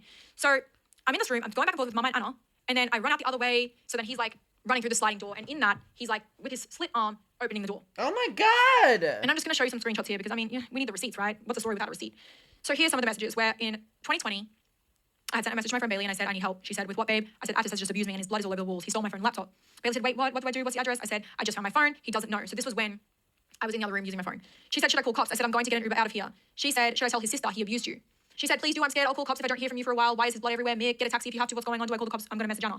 I said, he took my phone again. He's crazy because that's when he took it again. And then I had gotten it back because I wasn't responding to her for a while. She was freaking out. She was texting Anna. Anna was not replying to anyone, of course, because she was too busy dealing with the situation at hand. She said, fuck, I thought he might have. I'm so scared. I messaged Anna, I'm freaking out. I said, absolutely psycho. She said, I feel sick. I said, unsend the message. I'm not going to talk to either of them. I'm not going to talk to either of them. She said, shit, I unsent it. Where are you now? Did you get your phone back? I said, I'm in the bedroom. She said, if Anna's trying to justify whatever he has done, it's unjustifiable. I said, blood all over walls. She said, from him, how? I said, Anna is very manipulating because she was manipulating me to stay, to try and talk, to try and come to a resolution and fix this issue. And as I said, her demeanor was blasé. She had seen something like this before. And yeah, he did shit like this to his ex. So, but I didn't know at the time. But I knew something was up. I said, Anna is very manipulating, and I sent a video of the blood on the walls. And here's just a screenshot of the video. We can see the blood. And as I said, he cut his I actually don't want to see that. wrist. So when he opened that door real quick, the blood kind of smeared across the door when he was trying to get to me when he had the knife in his other hand. So yeah, it's just fucked. So here's the receipts. In that moment, the Uber had cancelled. So I didn't even get to check you know how I said that I thought the Uber was 5 minutes away? I didn't even get to check if the Uber was 5 minutes away. The Uber had cancelled. It was just like a random area, rural. It was like somebody might like accept the trip and then they're like, oh, slack, it's too far away and it was in the middle of the night, you know, whatever. So I didn't have an Uber to get out of there. And I just feel pathetic. I feel pathetic for sitting here and saying that I stayed. Because it's so pathetic. It is so pathetic. I did stay because Anna is very manipulating. She's very coercive, just like she is on her social media. She manipulated me to stay, and I'm an idiot, and I stayed, and that's on me. So I stayed, and I spoke, and I tried to work it out, and I don't know why. I can't tell you why I stayed, other than maybe there's something wrong with my brain, as I was talking about earlier at the start of this, that is as from everything from childhood, maybe there's something wrong with me that I cannot explain, to why I willingly stayed that night. I don't know why I stayed. So then obviously I was talking with Anna in the bedroom while Addis was with his mum somewhere. And Anna was in my bedroom, and the blood was still on the walls, and we were having this conversation about how we need to work it out, and I'm the best thing for him, and we need to look. Why is it her response? This is so fucking weird. And be there for each other. We're a family now, and all this stuff. Oh and I was God, just it's like a fucking cult. falling for it and believing it and just staying. And this was the first time that Addis had physically abused me, and the first time that Anna had manipulated me, other than to get me to do the OnlyFans stuff. But this was not the last time that he physically abused me. This was not the last time that Anna manipulated me to stay with him as an abuser. This was not the last time that my dumbass saw something so fucking concerning and experienced something so shit and then didn't leave. So I don't know. I guess I started to develop some sort of Stockholm. I was getting hurt by this man, and because I felt so hurt and I needed fixing, I allowed this man to help me and aid me in that position. So, it became a toxic cycle where he would break me down, but then he would also fix me. And then my brain, which is obviously not fucking normal, got addicted to this high of being him fixing the situation and started seeing him in a positive light, completely disregarding the fact that he was the one breaking me down. But anyway, my friend Bailey sent me this message because obviously I was supposed to come to her house. I could have, called the police or called a taxi and tried to tell the taxi place the situation and get them to come and, pay whatever money it took to get out of there. But I didn't. And then my friend Bailey sent me this Snapchat and she says, from 2020, I love you, baby. Please stay safe. I think you might have Stockholm. I am genuinely scared. I'm never going to see you again, and that family's taking you over. And Addis clearly has problems with me and letting you see me. I get scared every day. I don't hear from you anymore. I'm scared the next time I see you will be on TV for not good reasons because of that monster.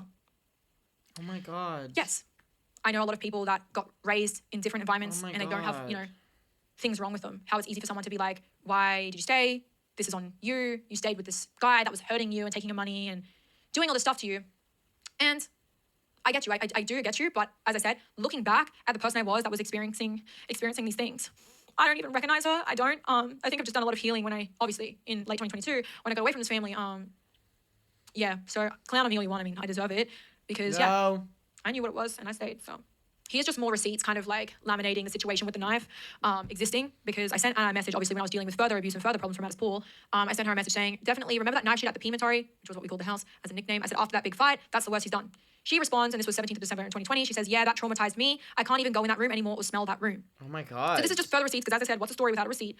That this knife incident took place, and it was very fucking traumatic, not just for me, but for Anna herself, supposedly, yet I'm not trying to blame Anna for making me stay, but she was definitely fucking manipulative. And if it wasn't for her convincing me to stay, I wouldn't have stayed.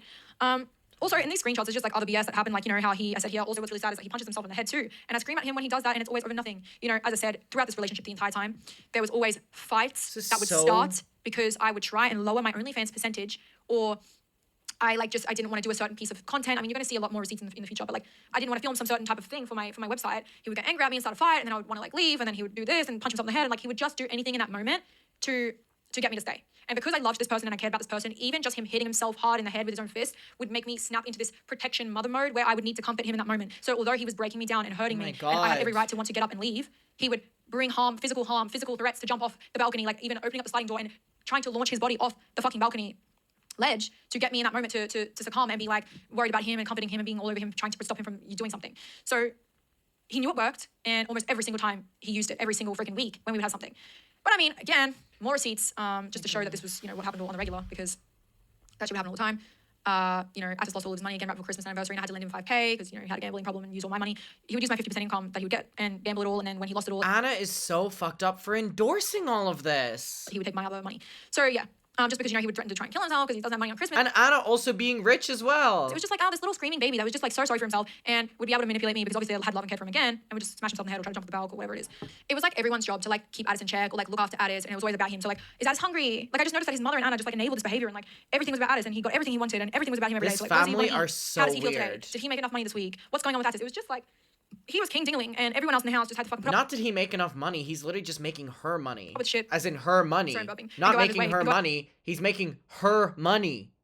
Out of their way to fucking make him happy. It was just kissing his feet. But it wasn't just jumping off balconies, punching himself in the head, threatening me with a knife, cutting his wrist, pushing me down, shoving me into walls to lock me in a room. It was, if this ever happened by chance in a car, so we would ever be driving in a car and a little fight or a little argument would pop up, he would slam on the fucking brakes while going who knows how fast. He would drive over roundabouts, he'd go up on the side. If it didn't have a gutter, he'd be all scary to try and scare me in that moment to I don't know, agree to what he's saying or not leave or give him more money on the percentage. It was just fucking crazy. This happened all the time with the brakes, with the slamming on the brakes. And obviously when you're going so fast in a car and you've got a seatbelt on and they slam on the brakes, your whole body jolts, of course. But every other time I had a seatbelt on, except for one time I kind of hit my ear on the side and it was kind of a bit hot and swollen. But another time that was just the worst time it ever happened, and it never happened after this. So one day I was going pack fair and I was in the car and we were arguing. We were arguing about multiple things. We were arguing about the percentage, and we were arguing about my spam TikTok account and how I had made videos on there that were kind of thirst trappy TikToks and other big names in America. I'm not gonna say names, but this other TikToker that was very popular for being like attractive had followed me on that account, and he had saw it and he was jealous. And this man was so jealous about the man, I'm not even bothering to go down that rabbit hole. But, you know, just kind of like abusing me, kind of like trying to make me feel like shit or make me feel inferior. So anyways, this day I was just so fucking sick of it and fed up with it, that I literally just said like, okay, well, you're never gonna see me after, like, drop me off and I'm done. Like, I'm not gonna come home, I'm gonna go stay Bailey's, like, I'm gonna do something else. Slams on the brakes, he's going like 60 kilometers per hour in this car park because he speeds up to then brake. And I had taken my seatbelt off because, as I said, at Pacific Fair, which is a shopping center, you pull up and you can do like a drop off and then you can leave. He like was already going slow because I had took my seatbelt off, I was about to get out of the car. He then speeds the car up like full revving and then brakes so quick after that that I smash into the freaking windshield of the car. Oh my God. I will give him credit for this. I do believe he thought I had my seatbelt on. I don't think he knew that my seatbelt was off because he was so shocked by the fact that I did go into the windshield and smashing into it that my God. yeah, he was taken aback. So I believe it wasn't his intention to hurt me that badly, but at the end of the day, I was still fucking hurt. I was badly hurt. My head was ringing. Like when I tell you I hit my head so hard that my ears were just ringing and I couldn't see properly, and I was like, it all happened so quick. I was just in a daze. I was just in a daze and I just couldn't believe that this had happened. Like, oh my God. And I remember I like got up and I looked at him, and obviously it was fuzzy. I don't know. I was kind of thinking I was like on the side too. And I just looked at him and he was just like, of course, in that same manic pupil Addis, the insane one, the switch.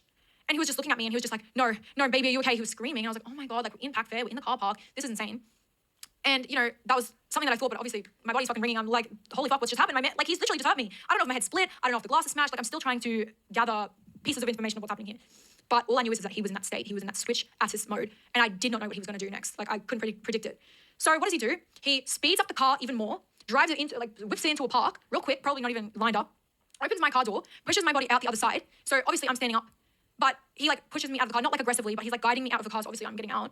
But when I get out, he speeds the car and drives off, but before he, like, shuts that car door that he just kicked me out of, he says, you're never gonna see me again, I'm gonna drive off a fucking bridge, I'm so sorry, I'm fucked up, I fucked up for good this time, or whatever else, right? So he was just kind of, like, trying to play, oh, I am a bad guy, I'm a bad person, like, but now it's all about him because he's threatening suicide right now, while I have a concussion probably, and my fucking head's throbbing, I can't even see it, I don't know what's going on. So then he speeds away, he closes the car door and speeds away, so loud in the car park. I'm looking around, but no one's actually out, surprisingly. Nobody's really seeing this shit. I mean, it's in the middle of the day on a weekday during COVID. We had no fucking normal job. Everyone has lives. No one's shopping in the middle of the day. But in that moment, I was like, holy fuck. I like felt my head. I looked at my hand. There was a little bit of blood. And then obviously the days later had progressed into just like a big egg. It wasn't like that bad. It was like the tiniest little thing. It looked like a pimple. It wasn't bad. But what did I do? What did I do in that moment when I had just got abused by my partner and I was feeling like shit and I had every right in the world to leave for? What did I do? I bet you can guess. I frantically tried to call him, frantically texting, like, so worried about, like, what he's going to do. Because will he just drive this speeding car into another car? Will he hurt someone else? Will he jump off a bridge? Will he crash it? Will he crash it into a bridge? That's what I was thinking. I had no time to think about anything else, like, if I'm okay or what I'm going to do, how I'm going to get out of here. So what did I do? I was calling and texting him. He didn't reply to me for, like, 20 minutes, too. And I'm standing in the car park, worried as fuck, thinking about it. Missed my fucking appointment. Lucky it was just a chop walk-in. I just ended up walking in later and getting them done anyway still. But, yeah. Like, he was always a priority. Whenever he would do some damage, it was always about him and how I'm going to fix him. It was never like, oh my God, I'm so sorry, what I've done to you, da da da. Oh, this is crazy. And that was a pattern that he obviously enjoyed playing into because everything was about him. He was used to everything being about him. He was the center of everything, and if it wasn't, he would make it. So, as I said, here's a receipt of Bailey talking about that with her brother. This is from 2021. You know, obviously you have to redact certain things for DV if I ever tried to go to court. I'm not going to show photos of it. You can see here, messages between her and her brother. But as I said, this type of shit happens all the time. Like, I don't even think you guys are having doubts. It's just so stupid.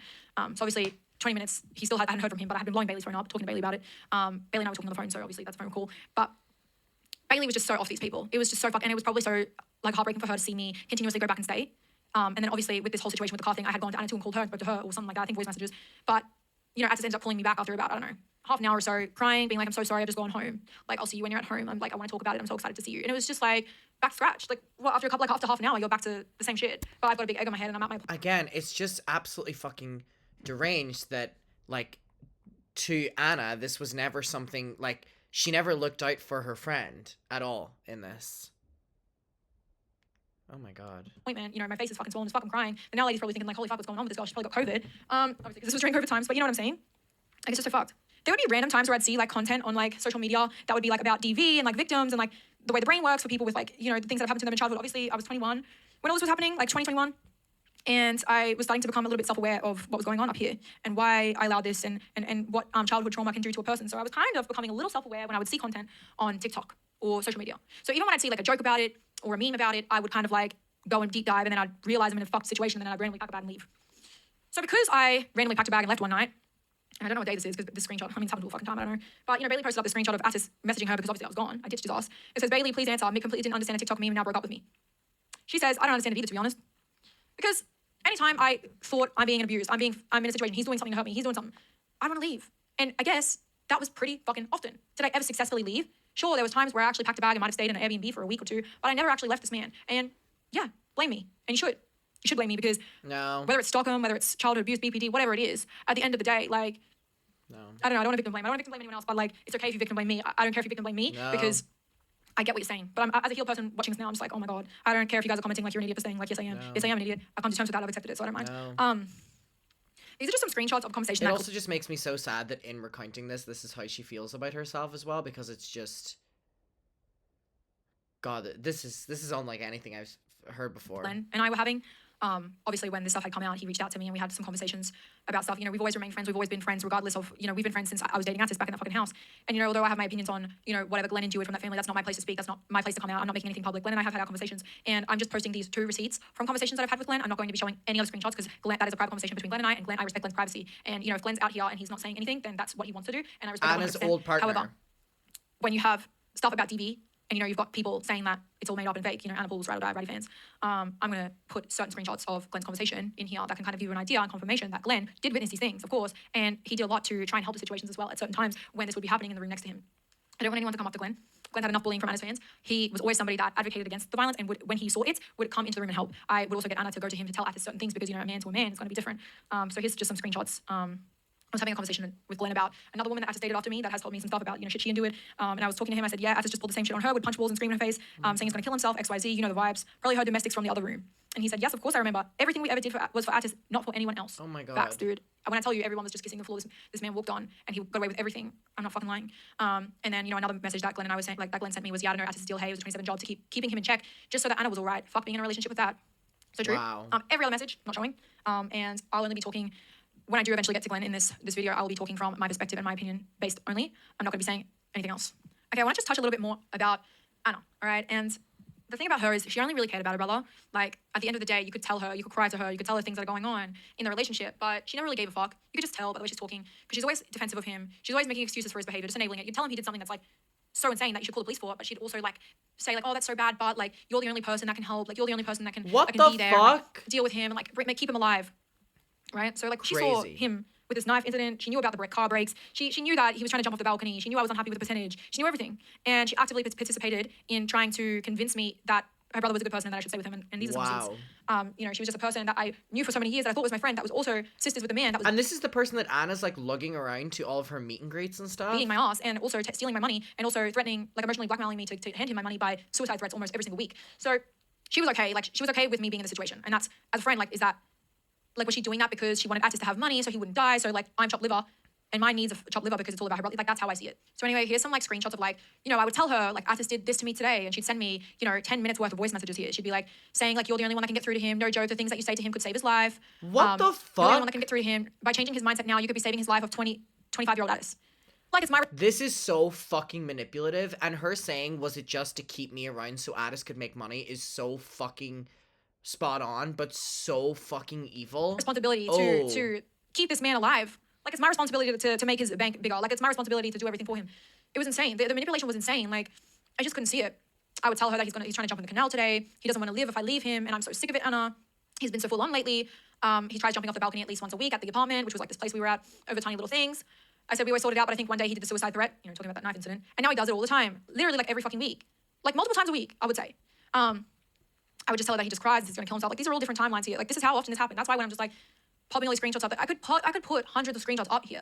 This happened all the time, and the severity would vary. So, like, there was the worst times, like the knife incident and the car breaks and pack fair, but there were just, like, other instances where he would punch holes in hotel walls, and, you know, I'd have to pay for the repairs. You know, just always doing something, all right? Yeah, as I said, he would always gamble, like trade and, like, crypto, like, all this stuff he would do, like, all this money-making shit with the 50% he was getting from me. He'd lose money almost every time because this man's silly and doesn't know what he's doing, and he's fucking around with such large lump sums of money, practically gambling, and he would lose money. And then he would try to kill himself. He'd kill himself, like, it wasn't even out of my control. It was not like something that, like, I was trying to, like, make the percentage less or something. He would literally just, for the simple fact of, like, lose his own money from the 50% he already robbed off me and then, like, try to jump off the balcony or something. Which, again, is so frustrating that, like, having to give this money away when you don't want to for your work, and then your partner is just throwing it away.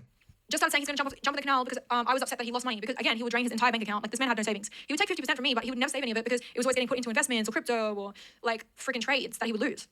And I would tell him, like, to save money. It's Christmas time. You want to do something nice. Like, we want to go on a holiday. And he would never have money in the bank. with more convincing, he might dial it down, like even Glenn. So like I was trying to like confide in Anna, try to get Anna to ask Glenn, because I wasn't just gonna go to Glenn. I mean, this was early days. Like I just didn't feel like I could go to Glenn. Glenn had a day job. He was doing stuff with his family. I wasn't just gonna come and tell Glenn all the shit. I felt more comfortable with Anna, but then again, like she would get Glenn to do it and then Glenn would have to do it. It was just like, oh my fucking God, someone tell this kid to shut the fuck up and stop being so crazy. Another time I was saying like, he's trying to kill himself, again. And it's just like, and I'm going to give her some credit here. It's not like every single time I would tell her something bad, she would always try to, stick up for him in a situation. There was times where she didn't stick up for him, but still at the end of the conversation, it was like coercive, trying to remain to stay. Here she said, I'll give him credit. Here she said, because resorting suicide threats over a breakup is absolutely fucked. And there's so much to life and you're going to threaten to end it all over a breakup. That puts pressure on you too. Like it's fucked. This was something real bad that this happened, where she's talking. If he ever threatens that in the house, I'm going to call the mental hospital on him so they can chill him out. I'm not dealing with that toxic shit in the house I live in. Anyways, haha. Yeah, I reckon Glenn should talk to him when we're back. Because this was a really bad... Not anyways, ha ha ha ha.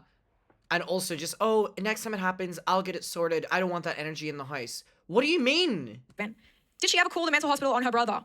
No. Did she witness many more times and domestics screaming from that fucking bedroom? Yes, she did. Like the whole like restraining me again and pushing me into like sinks and shit. When like, I hit my back on the freaking tap and it was like a big fucking black bruise. Like she heard shit and like whatever. Like she never helped. She never did anything. Is she the person that should help? No. Like am I gonna hold that against her head? Like no.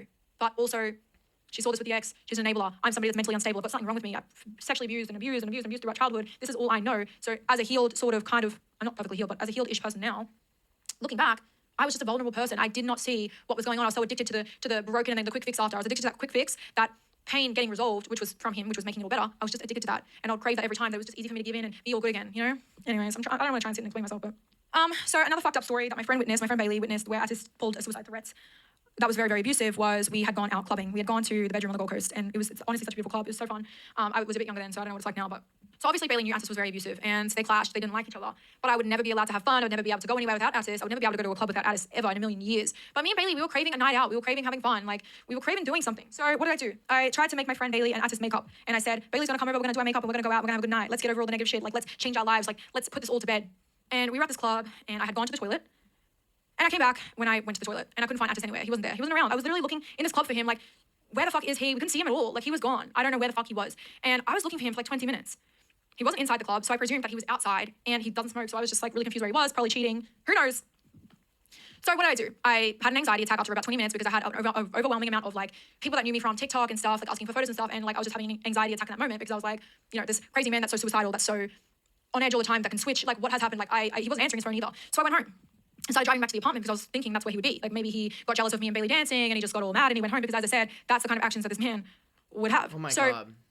I went back to the apartment, and as I said, it's far from the club. It's like 25, 30 minutes or something like that. I was in the fucking car, and he started to text me when I was like 5 minutes away from the apartment. Where are you? Where are you? And I said, I went home. Where are you? And he goes, what the fuck? Like, why are you at home? Like, where are you? What the fuck? Like, what did you do? Where are you at? And I was just like, look, I couldn't see you anywhere. I don't know where you were. I came home because I thought you were going to be here. So like, what the fuck's going on here? But as I said, like, this man just flips out. He doesn't see reason. He doesn't, like, I don't know. He just likes to carry on for a bit or something. Jesus. He was carrying on. And I was just like, no, it's okay. Like, whatever. Like, just come home. Like, the night's over anyway. Like, it's late. Like, whatever. Let's be done with it. So, but obviously I'm like standoffish because I'm like, where the fuck was he then? Where was he this whole time? Like, we couldn't see him for 20 minutes and then like he's gone. So I was kind of like over message being like, yeah, well, so where actually were you then? But I was just kind of being snarky back. I was like, well, don't blame me. Like, you're the one that left. So anyways, he gets to the apartment, gets dropped off in the Uber, whatever. So we're in the lobby downstairs in the car park and it's all there. It's cement everywhere. He starts yelling at me and screaming at me and carrying on. And I just literally, like, I was just so sick of him. I was just so done. Like, he was already taking 50% of my income. He was gambling away his, and then he was taking loans from me. Like, and I'm talking large lump sums of money, like 10, 20K, 30K and shit. And he was losing it all. And it was like, I was already in such a low place because he was taking my money and doing investments and trades that were also losing. So not only was he like losing his own money, that was also my 50% income, losing out on trades, getting loans from mine, he would lose those. And then he would take mine and then he would lose those too. So I think I had lost $120,000 on plus 500 in the span of a week and a half. Oh my God. I'm the fool. I thought it was a good idea at the time. I thought, yeah, he made some money like the day before. I didn't understand trading. I didn't understand how bad this can get. I had lost $120,000 Australian. Don't make me put the receipts up here because it has information. What but I the can fuck? show people. I'll post it. Just hit me up about it later. I don't have my phone here ready to go, but hey guys, I actually got the freaking receipts, so please have a look at the screen right now if you want to see some diabolical fucking receipts. Oh so my fucking God. And I was shocked, dude. I was so sick of this man. So when he was already Oh going my off, he was missing in the God. club, he was all of this shit. I was just like, you know what? I'm gonna go upstairs. I'm gonna get Bailey and we're gonna go back to her house. I'm so over this. He starts to freak out again. Pupils change, switch, the different Oh my accents. He was coming God. here. I knew it was gonna come. But I thought, oh well, we're in our apartment place, and he won't really do anything down here to me, and he won't be loud or anything like that because he won't be too loud or anything like that because there's people here. But no, he started screaming. He started screaming like loud and long, and I was like, oh my God. And for some reason, like from childhood, because I'd always have like screaming infants in the house, like 3 or 4 of them at a time, because my mom was always fucking pregnant and high on drugs. Just hearing like loud noise, like screaming and shit like that, and like it just triggers me. It snaps me into instant comfort mode, trying to comfort him. And that's what I did. I was like, shh, shh, shh, oh my God, whatever you need right now for me to get you to stop carrying on and screaming, I'm going to do it. So of course, I comfort him, whatever, but he's not responding to my comfort. He's not responding. He wants to carry on more. He wants to scare me more. He wants to put me in a position where I'm feeling uncomfortable, where he's grabbing his iPhone and he's smashing it on the floor until the screen looks white from the amount of like breakage in the glass. My friend Bailey's in shock. He's there saying he's going to kill himself. He's running into the apartment building to go up to the elevator, to go up to our room so he can jump off the balcony. And then he's screaming, I'm going to kill myself. I'm going to kill myself. I'm going to die. And then my friend Bailey goes, yeah, just fucking do it. We're so sick of it. And she ate. She ate. And I don't care like what people have to say, like, oh my God, like she's wrong for that. Like she's not wrong for that. You know, Anna would always send me messages anytime she found out I was talking to Bailey and just kind of say like, hope this is a one-off mistake. She was okay with that, killing himself. You know, just trying to like get rid of Bailey because Bailey was the one that saw through the shit and she would tell me to leave. And you know, I would go and stay at her house with her and her partner and it'd be like my little safe haven where I had a little spare bedroom there and I'd go there every time I needed to run away from Addis. But I always found my way back there. I always found my way back to him. When I moved into this house with Anna and Addis, because I already previously lived with them, and then I had moved into an apartment on the Gold Coast because I lived up in Brisbane. I felt so alone in the house. You know, my boyfriend was a monster, like so was his sister and his mom, because obviously throughout all of these timelines here, there's so many things happening that I haven't brought up. There's a lot of jealousy from Anna and Mama towards Addis and me having his attention and all that. So the reason why Addis and I had moved into an apartment on the Gold Coast in the first place was because I was literally being bullied by Anna and Mama. And I felt like I wanted to move to the Gold Coast to live on my own. And Addis, of course, just came with me because he liked the Gold Coast and he also felt the pressures from his family as well. Yeah, like Anna was just bullying me. She was being fake to me. She was calling me ugly to her brother over text. Talking so much shit about me to the point where it was in German in person. This sounds so outlandish, but when I tell you it's no word of a lie. And of course, like when she was speaking German and talking shit about me, like to like between Mama and Anna, this was way before I could speak any German. So like when I tell you I had no idea what they were saying, I didn't know. I could tell the tone was like maybe so something was evil. going on, but it was shit talk. And I knew that because Addis would tell me the things that they would say. So Addis, and I feel like this was some sort of like manipulation and gaslighting from his end to try and get me to stay and maybe think he's a little bit more genuine than he really is. He would kind of like come to me and say like, oh, Anna and Mama are the problem. They're the reason why I'm like this. Like they talk so much shit about you. I just love you so much. Like if we ever want to be happy and have a happy life together, we need to run away from them. I'll never be happy with them. They did this to my ex. Just run his mouth about that type of shit. So that's what another thing was that was in my brain making me think, okay. God, this is like the most manipulative fucking cult ever. Oh, all these people are evil as hell. So it's them as well. It's not just kind of you being fucked and maybe you're like this because of them. Pathetic, I know, but like, you know, whatever. Yeah, so while all this bullying was happening, I would just like cry in my bed. I was like alone, I was sad. I would go through Addis' phone while he's asleep and read all the group chats and translate them from German to English. And it was just like the most nasty, disgusting shit about me. And obviously I knew that Anna and Mama were like that because they, you know, were messaging me back in the day, calling Addis' girlfriend that he had, you know, before me, so Alice. Anna would message me being like, oh my God, Alice is so ugly, da da da da. But like, you know, when you're the person, you don't think it's gonna happen to you, but like you also do think it's gonna happen to you. So when I hear her talking shit about Steph and Glenn and everyone being like all this nasty stuff, I thought, you know, for sure when my back is turned, like, you know, they're gonna be saying shit. And they were, you know, I read it all and shit and I would just never say anything. So I was just like a weak, gutless person. And I never wanted to make it worse for myself because, I don't know, DV situation, what can I say? Didn't leave, didn't say nothing, didn't speak, was weak, all that. Clown me all you want. I was a fucking idiot. And of course, when we moved into this big mansion house, it was like, you know, Hope Island area in the Gold Coast, insanely big, like 300 square meter type, like floor plan and stuff. You know, she started to post TikToks and stuff, and this is when she was really taking off. She was really gaining followers on TikTok. And so she kind of had this like fan base already that were, you know, coming up to us. Like anytime we go to a cafe, we'd be getting bombarded because she had all these fans and stuff like that. So another reason why I never really wanted to speak up and necessarily like cause drama with her and arguments with her was because like, I don't know, I was just kind of scared of her fans because they were already kind of hating on me just because I was the brother's girlfriend. I don't know, you know what I mean? Like whenever there's someone in the background of someone's content that's not talking, they might seem quite shy or something like that. People just take it the wrong way and start commenting hate, you know? So that's what was happening. I was getting hated on. Jesus so I was shy. So when I read messages, I never fucking said anything. I just cried at Addis, of course, but I just wouldn't tell them, I don't think. When we moved into this house together, the abuse was just like insane. It was just way worse. Here's like a video of like, of course this is in 2023, 27th of March, just like fucking my room up. This was one of the videos I had where I actually had a video. Oh my God. Oh my God.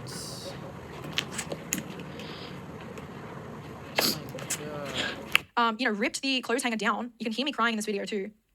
And I'm just sobbing. Like, I'm just fucking up, so upset. He's fucked my whole closet up. Probably because of some fight that we had where I wanted to leave and he would have just been causing havoc in the room, punching himself in the head, as usual.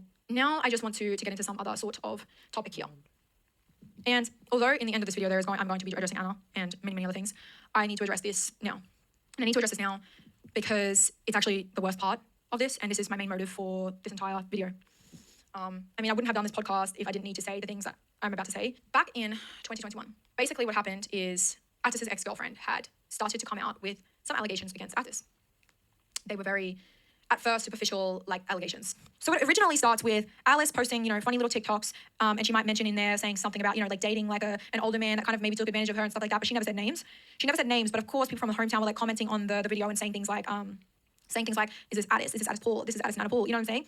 So Addis, the silly Billy that he is, he gets really angry about this. He's obviously talking shit about Alice first already on his social media, but I'll go to that in a minute. He types up a letter He creates a fake brand email to pretend he's looking for brand ambassadors and sends her this spammy ass email to get access to her address so that he can send her this fake cease and desist that he typed up and printed himself. And I'm going to read it. It says, "Dear Alice Patterson, Johannes Paul," which is his legal name, "is a respectable and admired individual in the social media community Oh my god. and has spent his life building a positive reputation. It has been brought to our attention that you are dispersing both malicious and inaccurate information that is or will be damaging to their professional character. Under the laws of blah, blah, blah, blah, blah," let me get to the good part. The rules that he wrote in here. this is so poorly written. As Alice said, you can see here, "You are not to mention anything relating to or about Johannes Paul as if you knew him personally." It says, "You are not to disclose any information or any relations you may or may not have had with him. Wow, this is By word of crazy. mouth or on any social media, websites, online, etc. You must cease all current videos on TikTok made about or directed at Johannes Paul, including those lying about the age gap. One of them linked below with a pathetic link. You must cease all comments, posts, videos. You must this, you must do that. All public and private messages, comments, posts regarding Johannes Paul and yourself Oh my are to be God. ignored." And it says if you must not mention the cease and desist to anyone or you will be held accountable. What does she do? She opens this letter up, and as the slay bae she is, she posts it straight on her story. Okay, so when this gets posted on her story, it blows up. Not this is so poorly written. As I said, Anna is so popular on TikTok. The whole country knows Anna at this point. She's getting millions and millions of views. I'm getting millions of views on my videos too, and Alice is getting millions of views. So all eyes are on us at this time, and this was hot goss. Everyone was talking about it. So Alice starts to get the validation that she's craved all along. She's starting to realize how badly abused she was by this family and Addis, and how fucked up the age gaps really were. So this post drops. After the letter, this post drops, and it says, "To anyone normalizing 13-year-olds dating 16-plus-year-olds," because he was literally about to turn 17, and I think he was 17. I think he was 17 at the point that she was 13, but I don't know. I think so. Yes, I think that's why he went to didn't go to jail, but he got sentenced and charged and convicted. What? But there's more on that fact, so I'm going to get back to it later. But I hope you give that same energy to your younger sibling if she finds herself in this position. Better yet, child. Dating Addis is a time in my life that has been very detrimental to my mental health and self-esteem. Post-healing from the breakup, it took me well over a year to fully recover from all the built-up manipulation, lies, gaslighting I'd been fed and susceptible to. I believed I was mature at the time, but I had to deal with the emotional aspect for longer than the relationship took place. I literally have goosebumps because reading this now is like exactly what I my went through afterwards. God. And she's so fucking true. She's so right for that. He told me how to act, what music I should listen to, what to wear and post, so I don't come off too young. And when people would say I look older, that gave him a lot of satisfaction. Not so I don't come off young. Oh my god, this is horrifying. But my self-image was me trying to be several years older and more mature than I was, engaging in underage drinking, drugs, sex acts with Addis Paul. I lost a lot of my true identity, youth and innocence throughout this, and mental challenges faced being within the presence Oh of their my family. god. And a pedestal they put themselves on. Years after healing from this, I felt no need, I can't read, I'm so silly. Oh, I need him to Sorry suffer. about that. I felt no need to speak on this as I've grown, but once again I choose to be silent, and now I choose to voice against your pathetic attempt to silence me and save your career. When I wasn't coming for it in the first place, taking accountability would serve you better than threatening to destroy me in court, but that's morally correct thing to do, all right? Yep. So she posts photos, right? She posts that and it blows up. The whole internet is pissed. They are coming for my throat. They're coming for Addis's throat. They are coming for Anna's throat. It's crazy. The whole house was fucked. None of us were eating. We were just sitting there. Addis was just crying. We didn't know what to do. This time he had actually called some real lawyers, not some fake, not creating a fake fucking cease and desist, right? We had all sorts of people, talking shit about us. We had all sorts of influencers defending our names. And one of the influencers that was actually defending Anna and I was Veruca. She also defended Addis at the time too. Because as I said, the allegations that were out was a potential age gap relationship that was apparently a lie. So apparently the age gap that she was displaying to everyone wasn't real and wasn't true, which it was. But at the time, he was denying it. He was so convincing to me. He was convincing me in person. The fact that per girl was being told she was a liar. I believe that it was a lie. And the internet was believing it too. This is Veruca defending us all the way back in, I think, 2021. And Anna and Michaela have always been nice to me. If you have a problem with Addis dating a 14-year-old when he was 16, it isn't really something to take out on Anna and Michaela. And Anna and Michaela. So again, the 16-14 thing, that wouldn't be like as bad as 17 and 13, now would it? It's still fucked. It's still somebody that's the age of consent and someone that's not, right? But 17 and 13 is so much worse. And that's exactly what it was. She wasn't lying. 17 I just and want to 13. also add in here that Addis has gone and deleted his entire Facebook. So when I go on Facebook and I try to pull up old messages, this is what it looks like. It's just like a bubbles. It just says Facebook user. It has blue text. He deleted this Facebook the second all this drama with Alice came out, so that's really convenient. It's been deleted for years. But here's a group chat where we are talking in the group chat and she's saying like, we need to delete the chat. So she had already told me to delete the chat and that's what I had done. But the remaining messages that I'm about to show you are remaining messages that I didn't delete after I had already deleted the chat. So prior to these voice messages, there was a lot more disturbing, disgusting, despicable, coercion, victim blaming, bullying going on. But unfortunately, I don't have those receipts. But I think the receipts that I do have still are pretty fucking bad. So how I'm going to start this is a video of Addis on social media and the way he would talk about Alice prior to Alice ever opening her mouth about this man. Probably when I was hustling back when I was like 16 and I was being held back by my dumbass bitch ex and I broke up with her and I got rich the week after because that was the only thing holding me back. So like, first of all, who the fuck says that? I need him to suffer. Instagram story. Second of all, this is a photo of Addis and Alice at their graduation. Alice is 13 years old in this photo and Addis is graduating. Like, ew. Anyways, so none of this was all out yet at the time. I was sitting in my little house and I was sitting there and the internet was bullying me and I was healing from a BBL. And like, the whole house was crazy. Anna was not eating. We were all crying. Addis had done this stupid shit. Like, this was all Addis, but somehow we were all dragged into it. And it was just like the world's worst time ever. But here's some voice messages of Anna trying to, convince me that this girl is a liar and a bad person. Because then people could easily be like, oh, well then, why would she do this then? You know what I mean? Obviously, I was skeptical because, everyone's like, oh, she's just lying. But I was like, well, you know, if this is really lies like you guys say it is, like she could easily just say like, why is she doing this? That's what I said. Like people would easily say like, why would she, you know, say all of this? And what's really fucked up is that people are DMing me saying that, how does it feel to have a racist boyfriend because of that fucking shit that she fucking just posted on her story? So I really thought that this girl was lying. I thought, you know, she's lying about the age gap. She's all of these things, all of these stories about apparently, you know, her spreading their address and sending shitty pizzas to, like with anchovies and all this stuff, which she also blamed another girl for in the past, to her house, and just like all these lies. I was believing them. And listen to this. He completely trashed his whole room, trashed it. So Addis went up there and he restrained her. He held her and she was like squirming around and shit, and she punched him in the face. But anyway. So when I heard the squirming restrained her, I knew exactly what that was. I knew that it wasn't just restraining. I knew it was like fucking bashing her around and holding her down and squishing her. Maybe she punched him because that was the only way she could get away. But you know, that wasn't the first lie I heard. This was the second. So we went to her house and told her to please stop telling people our address. And Addis was the only one who spoke. Nobody abused her. Nobody was even talking except for Addis. And Addis just asked her to stop spitting our address. It was very dangerous for our safety. So they all went to her house, Addis and Anna and shit. Went to her house, I think parents were involved too, and was literally just ganging up on this 13-year-old girl, telling her, don't spread our address, don't tell anyone our address. Like anyone gives a fuck where you guys live. You guys are random idiots like that live on Bradley Island. Like, I'm so sorry about my language here, but I'm just so, I was just looking at the bigger picture. Like, you guys live on an island, it's so secluded. Nobody knows your address, nobody cares. You just want an excuse to go to her house and bully this girl, because I know you guys now, and I'm gonna confidently get on here and say that. It was a plan to further hurt her and scare her. Like, that's what it was. Don't say what, you know, but at the time I was believing. At the time, I was listening, and I was thinking this girl is crazy town, right? And also maybe touch on the Sophia shit. You know how Sophia's like, I'm also a victim, blah, blah, blah, whatever the fuck she's talking about. Like, I've known Addis for 8 years, blah, blah, blah. Say that when something like this blows up, of course, more like people will come forward and want to make up stories too. Say that, don't believe everything you see because I can guarantee you that most of these aren't true, blah, blah, blah. Like, they're not true. You know what I mean? Just kind of maybe say that other people have been trying to get in on it too, kind of think about, say professionally. So this is her trying to tell us to make a statement. We should make a post. Who's we, babe? Your brother should just be doing that.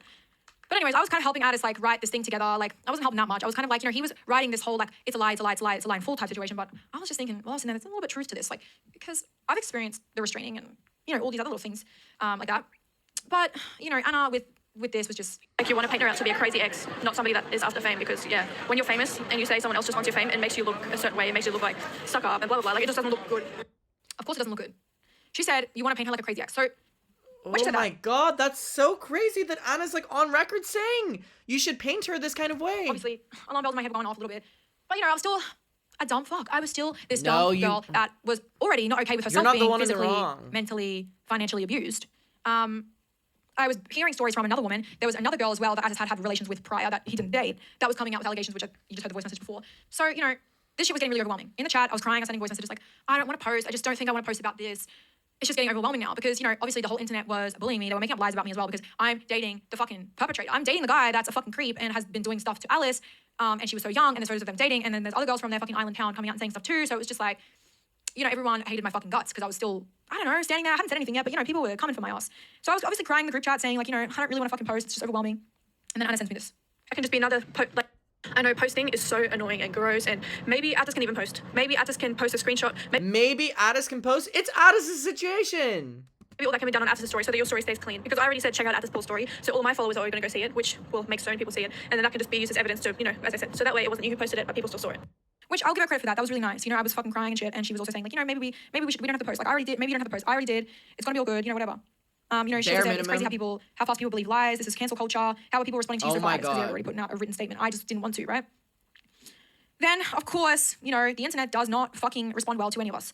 They don't like Anna's statement. They don't like Addis's. I posted a statement about me actually being Indigenous because there was this lie going around that I'm a liar about being Indigenous because I'm white and I don't look black, but my grandfather's a black man. Anyways, and that's relevant. The Indigenous thing is relevant because Anna and Addis had some allegations from Alice saying that they neglected their Aboriginal foster kids, which I'm just going to say off the record right now is true. I saw it, I witnessed it, but I'm going to get into it later. And I know what you're saying. Oh my God, you're a horrible person. You were there. But I did what I could for these kids, and I would say things to Addis all the time. But anyways, moving forward, this video drops, and it's basically a 45-minute, probably over an hour. I can't remember the exact duration. Just a video of very aggressively Anna yelling behind the camera at this girl that's, you know, 13, you know, is getting abused by your brother.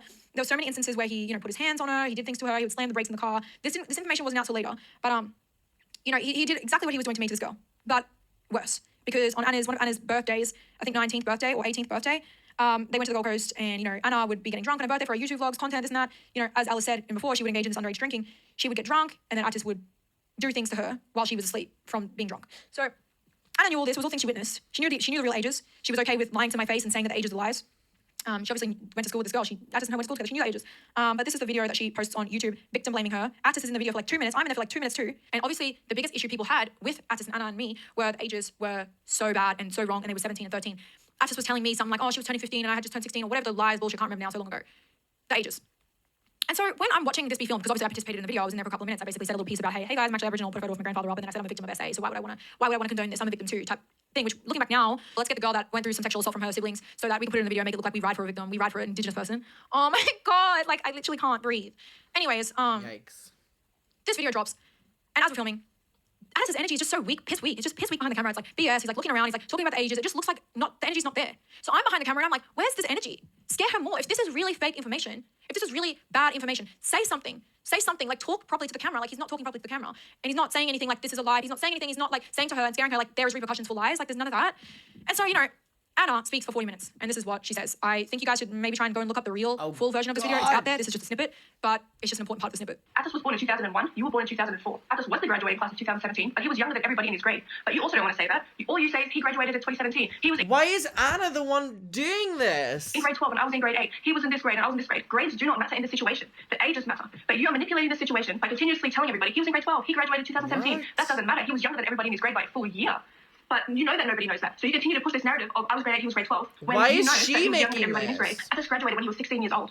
Most people graduate when they're 17 and 18. You're posting photos of him at graduation. People see that. People are like, oh shit, I was 18 when I graduated. That's disgusting. Addis was 16 when he graduated. And you're not telling people that. You're just... So again, she loves to this is one thing about Anna. She loves to exaggerate the ages to make the real ages look better. And like, as I said, I was getting told it was 16, 14 from memory now. And as you already saw, Veruca was saying that on her original video coming out. So I don't know if this was her coming out with the real ages kind of, but also using the exaggeration of 12 and 18, like what she said. But she literally says in this message here, and I think it's so fucking funny. Add to the story that multiple people had said she was 12 and Addis was 18. Not add to the story. 18 and apparently everyone knows something like that maybe. I don't know if you reckon. So that's just Anna, typical Anna. Oh she'll always my take God. truth, like the pasta noodle situation in her first original comeback video, to make the truth look a little better. It's like a little tactic. Wow. But even then, I don't even think she said the truth in the original video, so I don't know. But originally, they were coming out saying there was a 16, 14. Veruca was saying it. I thought that. I don't know what the fuck this is. But yeah, so I was like, where's the fucking energy from Addis? But here's the real dirt. I have the unedited version of the YouTube video. I have the unedited version, all never seen before footage. And this is one of the first things that when I went to go look on my laptop the other day when I said I'm filming this shit, I pulled this up and I couldn't believe my eyes. Also, this video is very disturbing. I was just going through my laptop because I knew that there was some really fucked up, disgusting things behind the scenes of this unedited YouTube video. And this was the first thing that was ever recorded. And I just click on it and this is what it is. I haven't even gone through the rest. For the most part of the relationship, I barely thought she was hot. So that's just his personality. That's just how he talks. It was like a funny joke because it was like, haha, I'm gonna say something that's gonna get me cancelled. It's on. Like whatever. Like it's disturbing, it's disgusting, whatever. Like I'm still putting it in here to show you guys that this was his energy when he's addressing sexual assault and serious claims. Like he wasn't fucking taking it seriously. And as I said, he was looking around when he was talking about the ages. Like should have been more clear. I'm stupid. I got this shit, but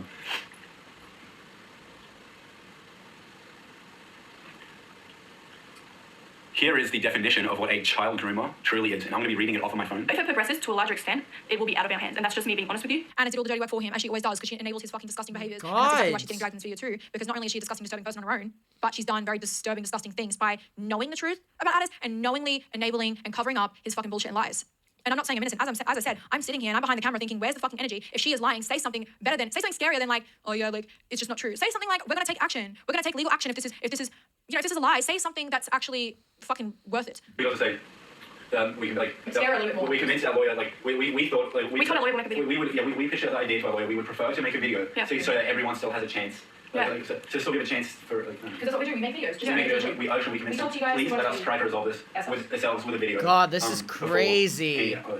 So we pitched to our lawyer that we want to make this right with a video rather than legal action. I sent Anna. Oh my God, them just making it up on the spot. On the 16th of March saying, I think Addis is pretty upset about all of that shit. He's sending out a bunch of defamation shit. So this is when Addis was typing up a fucking letter and sending it to her house, to her address, creating the fake brand shit. So I told Anna that she was very much aware that that letter was being sent. She was saying, it's sad when there's a rumor out there so fucked up. So, she's still writing the fact that, there's fake rumors and shit. So she knew the letter was being sent, and this is what is an unedited clip that's on my laptop still. We want to make it very clear that we did not know that this letter was being made. Michaela, should we say Addis did know about it because he didn't want to lie about him? Because it's poor little Anna. Oh. I can tell at the end of that video she doesn't want to lie. I want to make it very clear that personally, we had nothing to do with this letter. We didn't even know this letter was being sent. It is something that our management did behind the scenes. It is something that we have nothing to do with. I'll cut out the arms, but so I just want to make it very clear that none of us sat there and wrote a letter and we're gonna harass a little girl. It was not like that at all. So the claim stating that we sent out a letter to a little girl for no reason, so the claim stating that we sent out a letter to a 17-year-old for no reason are completely false. We personally had nothing to do with this letter. She lied and said we did not know about Oh my God. So akin to this entire, which is like trying to silence a fucking rape abuse victim with that disgusting, that letter that he sent to her house, which just it's so fake and bullshit. It does not come from a real lawyer. The Paul's team. We didn't have a team. We never had a Paul team. The team didn't exist. Addis was sitting on his laptop, making the fake email, sending it off, sending it to her address. He was doing all of it, all right? And now the lie was that we apparently didn't know anything about this letter being sent, and it was all the Paul team's doing. I don't care if you guys want to punch me. Like, I'm going to allow you guys to punch me right now.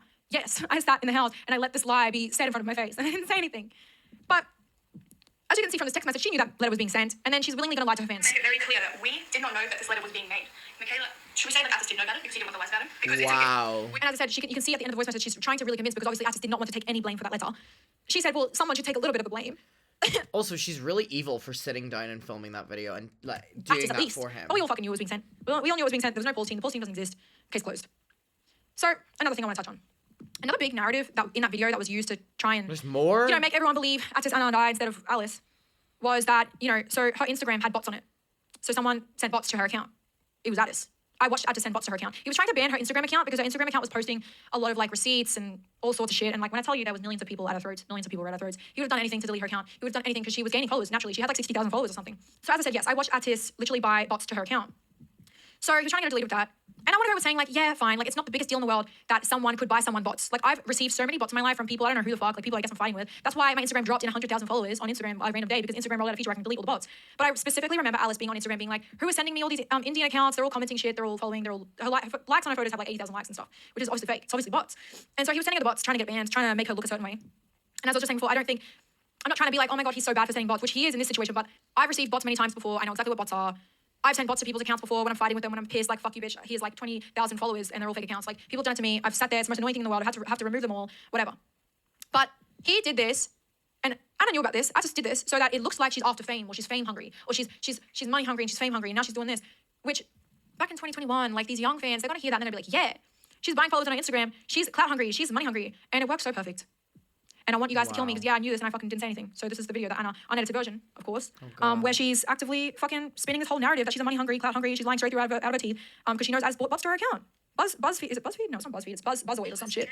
Look it up. This part is fucked because Addis bought likes and followers to Alice's account so that she could say this. Whoops.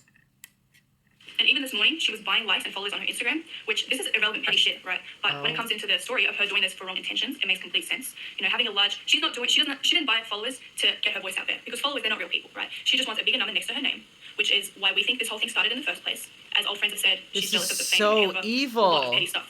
And it's just unfortunate that this very petty person and very petty situation has blown up to such a large extent that our lives are in danger. It's just completely fucked. The manipulation is insane.